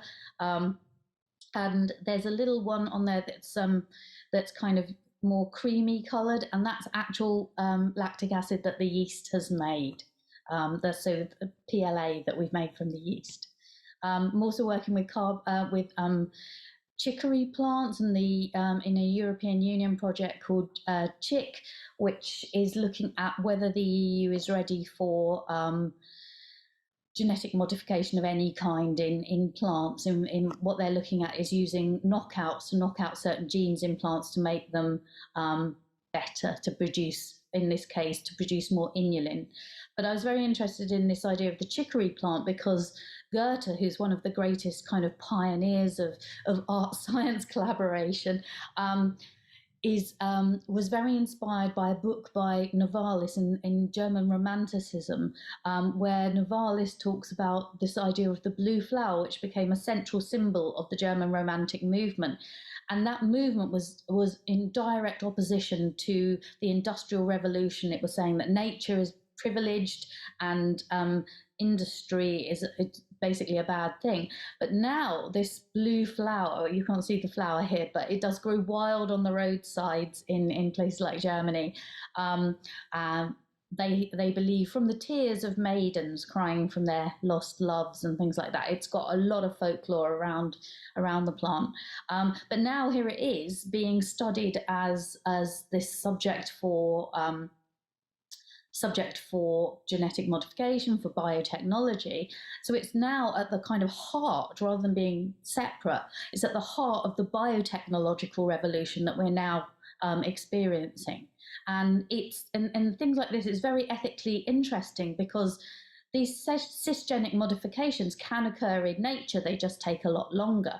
And then there's a whole thing about what is nature anyway. And Goethe himself said the unnatural that too is natural. So we're kind of thinking of a lot of themes there. And so we're 3D printing the plant. Actually, Goethe said that you could grow any plant from its leaf, and actually working with the scientists doing these modifications, we now know that you can grow any plant from their cell. These are the cells, these are CRISPR modified cells. I work with the scientists in the lab to modify these cells to knock out terpenes, the genes that produce bitter terpenes in the inulin that they produce, which is an excellent dietary fiber.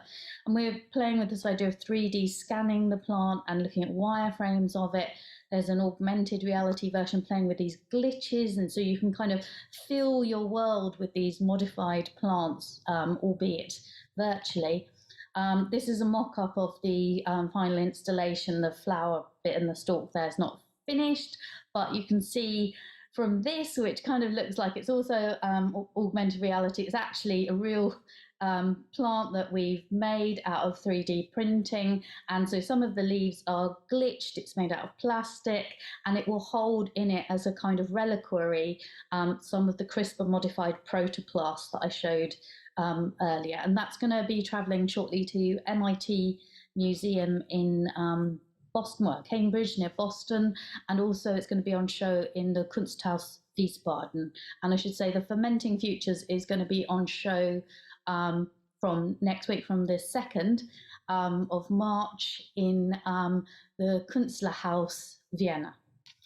So that's kind of everything there. Some of my supporters, that was just a real whistle-stop tour to show that I'm really passionate about bringing art and science together and really getting stuck in there. So I'll stop sharing now. Thank you so much, Anna. This is brilliant. Yeah, thank you for sharing your incredible work, and which has such a huge range in terms of like working with data, but also with like, of course, with with biotechnologies as well, and of course like with physical, virtual.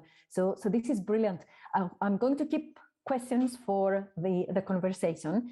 And I would like to invite Raya Sarbain to come on stage now. Raya works with the Jordan Open Source Association, which is a civil society organization that aims to promote open source technologies and defend the rights of technology users in Jordan. And Raya has worked in digital fabrication, and in her spare time, she enjoys design and photography. Raya, welcome to the session, and we're looking forward to hearing from you. Thank you very much for the invitation. It's really an honor to be a part of this forum. I'll just take a second to share my screen. Are you able to see my screen properly and hear me well? Yes. Okay, awesome. All right, so I'm going to present perhaps something less amazing than what Anna just presented. It's a kind of collaboration that we've been working on at the Jordan Open Source Association. It has to do with open technology and its role within the cultural and creative sectors. So first, I'll just introduce you quickly to the Jordan Open Source Association. So we're a small nonprofit based off of Amman, Jordan, that basically started off as a few geeks that are really interested in open source software. And today our mission stands for promoting openness and technology, but also defending the rights of users, technology users in Jordan. And we work a lot in the intersection of art and or like technology and the cultural sector, and particularly open technology. When I say open technology, I think some people tend to have certain ideas of what it is. I'll just take a quick second to describe and define it. So usually when we say openness in technology, it means information, information that is open for everyone to view, use, share, and modify. And it gives this freedom for people to tinker with that information. And information can be anything. It can be software, it can be hardware, data, content. Content can be text, images, maps. It can be protocols, it can be standards. It's a whole bunch of things, but it's basically information. Or if you want, we can also capitulate it as the bytes of software that float in the air when, like we're doing right now. This openness, like I said, it gives the freedom for people to take these pieces of information and do whatever they want with them, or at least view them and tinker with them. And so one of the very interesting projects that's based off of open technology is actually Wikipedia. I think everybody knows Wikipedia, the open and free encyclopedia. We created a very interesting initiative alongside a group here in Jordan called the Wikimedia Levine that gathers users, Wikipedia editors and from across the Levant, Palestine, Syria, Lebanon, and Jordan, but also ACOR, the American Center of Research. And we ran a bunch of editathons, so like marathons for editing Wikipedia articles. The point was to try to increase the visibility of content related to heritage and Jordanian heritage on websites like Wikipedia. Since Wikipedia is an open website, people can see it. Content on Wikipedia is being mirrored on sites like Google, on Google search results, and so on. So we thought it was very important to, in order to increase the visibility of our heritage and our cultural heritage online, we needed to do it through and via Wikipedia. And it wasn't only about just adding content as text, but it was also trying to add images. Because we can find maybe 1 million images of the Eiffel Tower and the Statue of Liberty, but if it comes to a country like Jordan, it's this visibility is much less. If I go on Google search and I type in, I might find Petra, and I might find some other images of Petra, but we are a very rich archaeological country. We have a very rich history, and even just yesterday, there was a finding of a Neolithic archaeological site that's over 9,000 years old. And this sort of information is almost always kept in the in museums, in archives, in these cultural centers, and never shown and shared with the public. So we're trying to challenge that, at least in Jordan. And we do this with these editathons by collaborating with cultural sectors like the American Center of Research. And we managed to, for example, convince and I say convince, it was a lot of convincing, but to talk with photographers like a very famous Jordanian photographer called Bashar Tabah, to donate some of the images he takes off Jordan to Wikipedia under an open license. And so he donated over 250 images. I'm just going to show you these images. And these images are now free for people to use and make use of, and are a fantastic contribution, in my opinion, to this cultural sector. And they even show, he's shown images of sites like a villa that we wouldn't find images of before on the internet before he had ported them. And the use of it is that I can now translate all the description around a villa in English, Arabic, but also other languages, and make it and try to increase this multilingualism and the translations around these sites. there are some really, really, really nice images that he's taken and he's shared with us.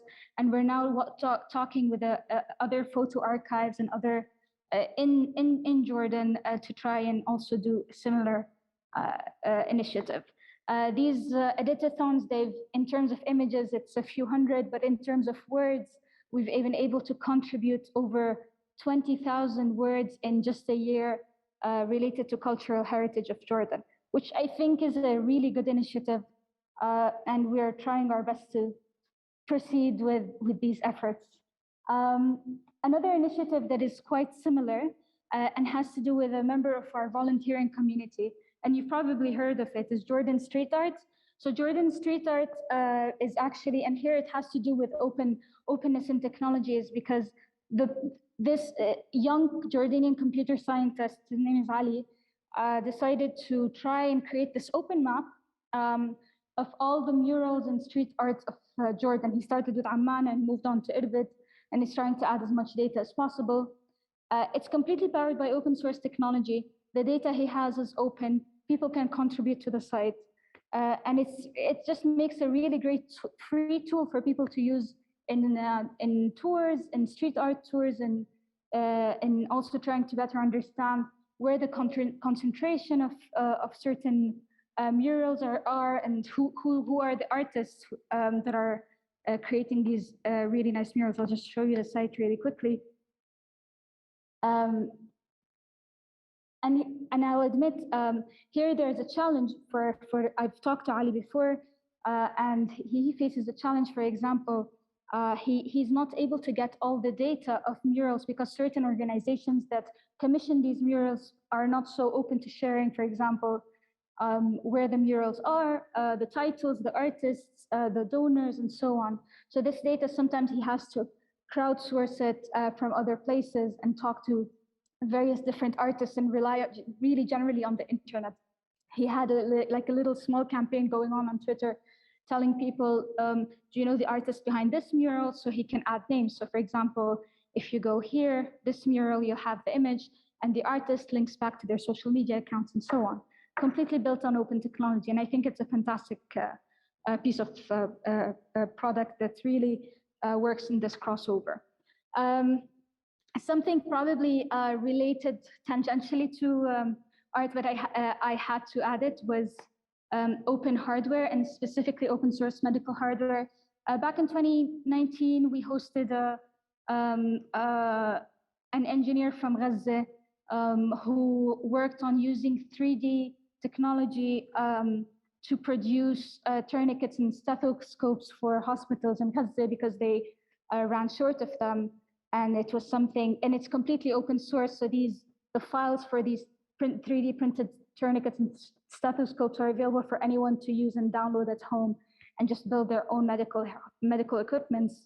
But what's known about these, and I'm pretty sure this has been discussed in the forum, what's known about open source medical hardware is that they're extremely customizable, and they make for great opportunities for actually fashion, making them a fashionable item. And so we know that, for example, Doctors Without Borders in Jordan make use of 3D printed prosthetics and 3D printed technology and open source technology to fabricate these custom and fashionable prosthetics for people who are in need of them. Okay, I'll talk about a couple of other projects from colleagues that make use of open technology to increase the visibility of certain archives. You've probably heard of a project called Palestine Open Maps. It's a project by honestly a fantastic colleague called Majlis Habi. He's basically created this open map where he's invited contributors from around the world. It's a volunteer initiative to take the archival maps of Palestine from the 1800s up to today and digitize them one by one. So it's layer by layer. I, as a volunteer, could go onto the website, palopenmaps.org, sign up, and then decide to, for example, look at the map of Palestine in the 1800s. And these maps, he's collected them from the British archives and certain archives within the occupation that have actually open sourced these maps so he can use them within his website. And he's asking users to look at the maps and just do very simple activities like adding roads, adding the names of the cities and towns, adding certain points like saying this was a hospital, this was a school, and so on, or this was a religious site. So, and then once this data was crowdsourced, what you can start seeing now on this map is this, how the colonial timeline of this territory, how it's evolved from the 1800s up until today, how the shape of the geography changed. So I think it's a fantastic project. It was actually funded by the Bassel Khartabil Foundation, if you've heard of it. Okay.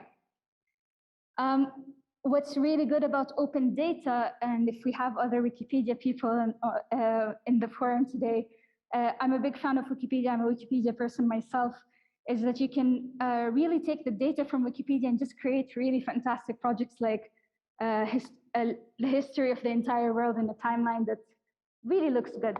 I mean, it's a very visually pleasing, aesthetically pleasing timeline that you can also categorize by, sorry, I'm just gonna move this, by, for example, literature, music, and this is all data that's being funneled through from Wikipedia. And because Wikipedia is an open site, it's built on open technology, open data, it's very easy to do a site like this. So I can now have this whole timeline of the world and a very, very, very nice visualization of that. And I'll finish with one more project that has to do with Wikipedia from a couple of folks that actually used to work with PayPal, created also, I think is an interesting online exhibition of what Wikipedia sounds like.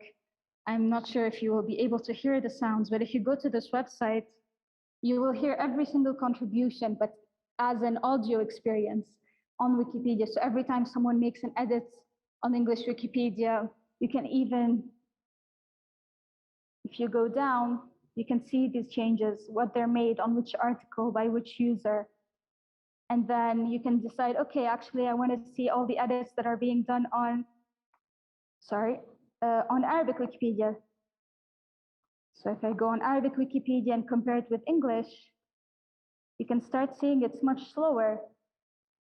There's much less activity happening, and it's because Arabic Wikipedia is a smaller Wikipedia with a much smaller user base. But I think it's one of these really nice visualizations of open data and of an online activity, of an online vibrant community.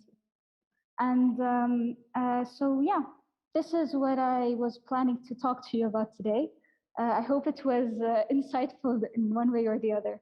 And thank you very much for this. It was brilliant. Thank you so much, Raya. That was brilliant. And I would love to invite both of you now to the stage. So Anna, if you want to join us again, we will have a brief conversation and then close today's session. So first of all, I wanted to say that I'm so excited that we had in this session an artist and also someone who represented a technology organization as well. That doesn't happen so often. I mean, now maybe all of us are used to collaborating with different sectors, but that's not always the case in terms of bringing people like that together. So it's great to have you both here. The first thing that I wanted to ask both of you is why, which is the starting point of this as well, why do you think collaborations and partnerships between artists, arts organizations, and other sectors are important? And why? I would love to hear your thoughts on that. I mean, from my perspective, I just think it's really nice to work with lots of people and they all get involved, and that gives momentum to the project, and it takes it in new directions. It gives you inspiration. It's like they become like muses as well, so they give me ideas. Also, I mean, I sort of touched on how I work with museums and curators as well, but I mean, that's all part of it, is those partnerships and developing work in collaboration with all those different kind of people to bring something into being. And then for the science perspective, because I work a lot with scientists, that's really good for them, because then the work gets out much more widely. So it's all about just the passion for the work, really. It's why I think it's great, and it becomes like this shared endeavor. Raya, would you like to? I'm gathering my thoughts around this. So I think this kind of partnership is inevitable in the sense that, and technology is a wide word. I think all artists use technology in one way or the other, even if they just use their smartphones to just contact certain, I don't know, museum curators and so on. And I think why it's important, because it will offer a critical perspective that perhaps certain people stuck in their fields, siloed in their fields, will not have. And I think this is something we're seeing a lot perhaps in our country and in the region, this absence of intersectionality. And it is a struggle to try to understand why this bridge should exist and why it shouldn't be a bridge, but we should also just be one. What I like about Anna with your work, and I think it's fantastic, probably the first time I've seen it, is an artist being in a lab is something that is quite inspiring. And I wish we could see this kind of physical presence being more omnipresent across geographies. So it's definitely very important also to cross boundaries between disciplines. This is perfect. Yeah, I totally agree with you. I think the critical perspective is really important as well, but also different perspectives, because sometimes, as you were saying, when we are in our own kind of bubble or world, we might often forget about things. And it's about knowledge exchange and sharing as well, and having a diversity of voices and knowledge coming together. One thing that we've encountered the past 3 days in terms of artists, we have a lot of artists attending, and one thing that people have been asking often is how do you go if you are a younger artist, an emerging artist? How do you start in terms of building these partnerships, or how do you approach organizations to work together? So it'd be great to hear your views. Maybe Anna, you from the perspective of as an artist, how you've been initiating or maybe creating this work with scientists, with academic institutions, with arts organizations, and maybe Raya, from your perspective in terms of how do you enable these collaborations with artists? Do you initiate them? Do you get artists to approach you? It'd be great to hear from both of you.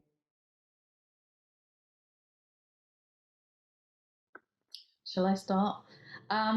I mean, from my perspective, I think the best way to kind of as a young or emerging artist to get collaborations with scientists is to be really interested in, a collaboration with a scientist or anyone really, is to be interested in the thing they're doing, and why do you want to collaborate with them, and then express that to them somehow by email or at an event that you kind of happen to be at, that you can meet them at or something like that, but express your interest and passion and why you're interested in specifically working with them and what it is that matters about their work to you and what you can bring to it, which is public engagement, which is publicity, which is exploring and expressing their work to different audiences, and helping them reflect on their work in different ways as well. So they're the sort of things that you can bring to it. And I think sometimes there is an issue where I've had students sort of talk to me about why they can't get collaborators, and they show me the emails and they're a bit like, I'm making this, you should help me. I've got a show, I'm at this top art college or whatever, and they just think that the scientists are going to want to do that, and it's not about that for them. It's about this, again, I mentioned shared endeavor, this shared passion, because most, for example, scientists, I'm going to use because that's who I often work with, they think that their subject is the greatest subject in the world, and that everybody, it's obviously going to be the best subject to make art about as well, and anyone that wants to make art about it is well worth speaking to, I should think. So yeah, it's just about showing your interest and passion and really respecting the person that you're approaching as well. And then after a little while, you find that people approach you.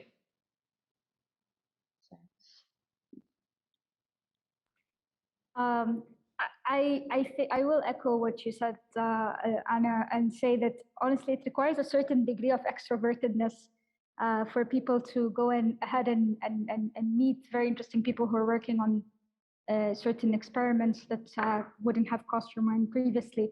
But I also say that it would require a certain level of introvertedness for people to just sit at home and focus and try to tinker on stuff. I think if I have to recapitulate it in one sentence, I would advise people to just go to their nearest makerspace or a fabrication lab, at least in Jordan. I've seen that people who've makerspaces and fab labs are increasing in their numbers in Jordan and in different cities. And what we're saying is that a lot of people who never thought they could play with tech, even simple tech, suddenly learned how to do it, but also people who never thought that they could design, whether 2D or 3D, suddenly are learning how to do it, and they're learning that these things are not necessarily separated entities. So I think for people who are young and just starting out, going to your nearest makerspace, interning with them, or just doing workshops with them, I think is a very interesting experiment and in this field. Great, thank you so much. Yeah, definitely. And I think I would like to reinstate that, because actually I did a lot of work in terms of maker spaces in the past in London mainly, and it was many times like an opportunity for younger artists to come in and also connect and network and collaborate as well. So yeah, that's brilliant. I've got one last question for both of you, and it's just thinking about the projects that you've been sharing, but also any other collaborative work that you've done. Do you have any learnings to share, or did you encounter any challenges, or were there times when would you do things differently, or anything that maybe learnings that you could share with everyone would be very valuable?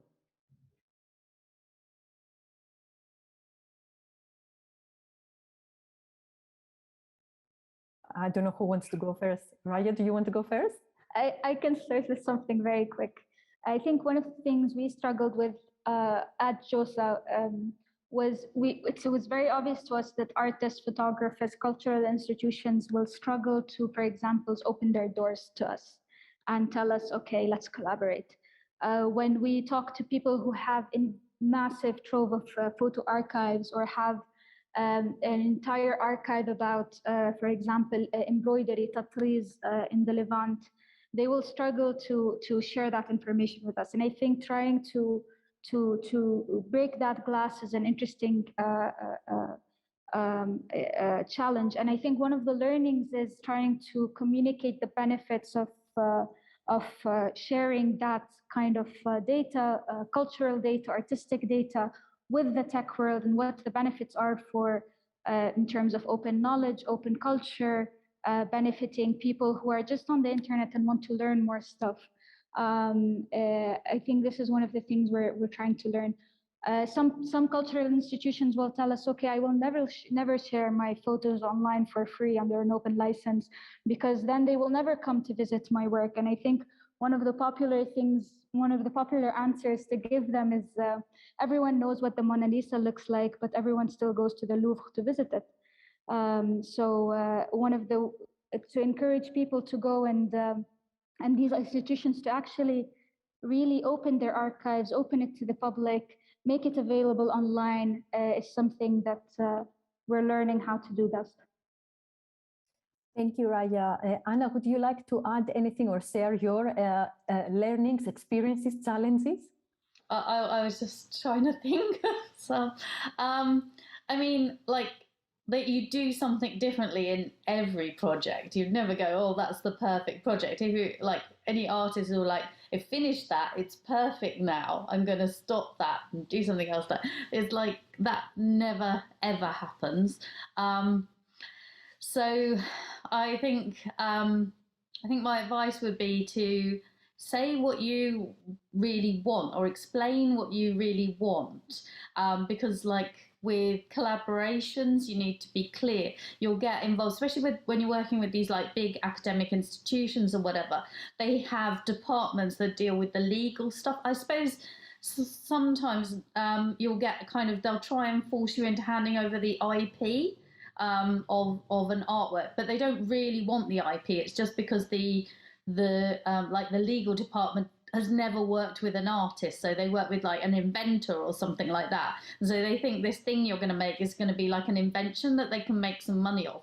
And so then the trick is to come back and say, well, where are you going to store the artwork, and how are you going to ensure it's shown in these contexts that the collaborator wanted it shown in?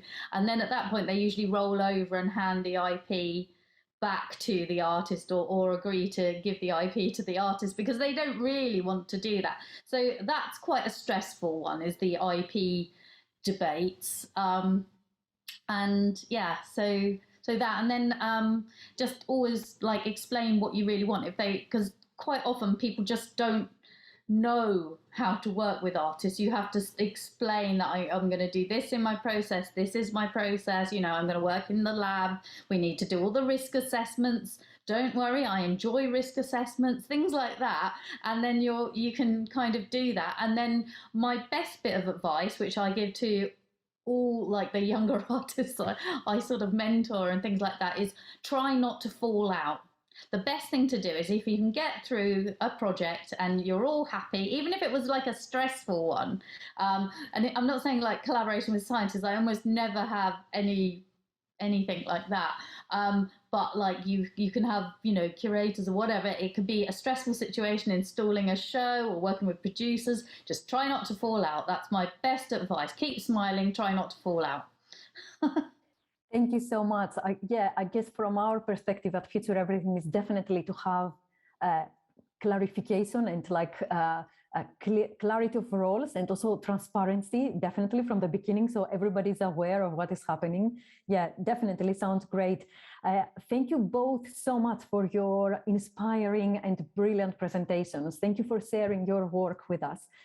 I'm just going to close the session and the forum, and very soon I'm going to pass over to May Abu Hamdia, the Deputy Director at British Council Jordan. But before I do that, I wanted to say a big thank you to everyone who has, all the speakers, first of all, the amazing speakers that we had over the last 3 days, the brilliant attendees that we had, and thank you for, I know many of you stayed over for the full 3 days, so it's brilliant to have you here, and thank you for your input and comments and questions.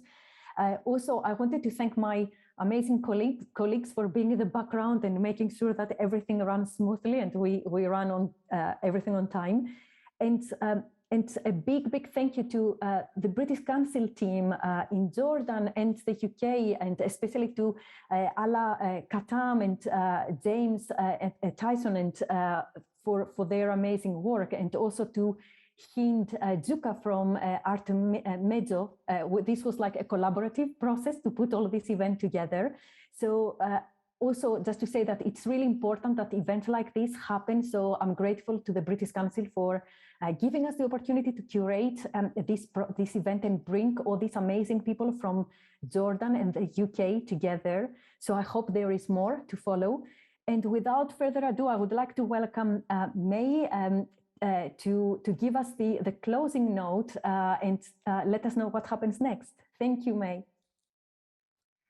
Thank you, Irene, and thank you, everyone. I think that as a closing, we really should remain on the high note that Anna referenced, that arts and the nexus, arts, technology, and science is really a shared endeavor. And it's been an amazing shared endeavor with everybody involved in putting together this forum, starting from the research led by Artemedo to our colleagues in the UK, James, who was fabulous in opening these doors and connections to FutureEverything, and Irini for your fantastic facilitation. But more so to everybody who shared their experiences here. And it was just amazing. I heard today and throughout the 3 days, things I never heard before.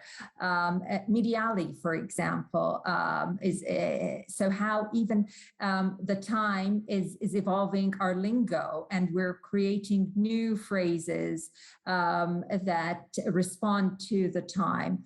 And it was interesting also to hear whether the debate, whether art and technology and digitalization was a reaction as a result of COVID, and is it a way to broadcast our art and to remain relevant and pertinent during COVID, or has it always been there? And I think in the first day, it was interesting, or possibly the second day, to hear that arts and digitalization has always existed in some way, or arts and technology, and it evolved and represented the time that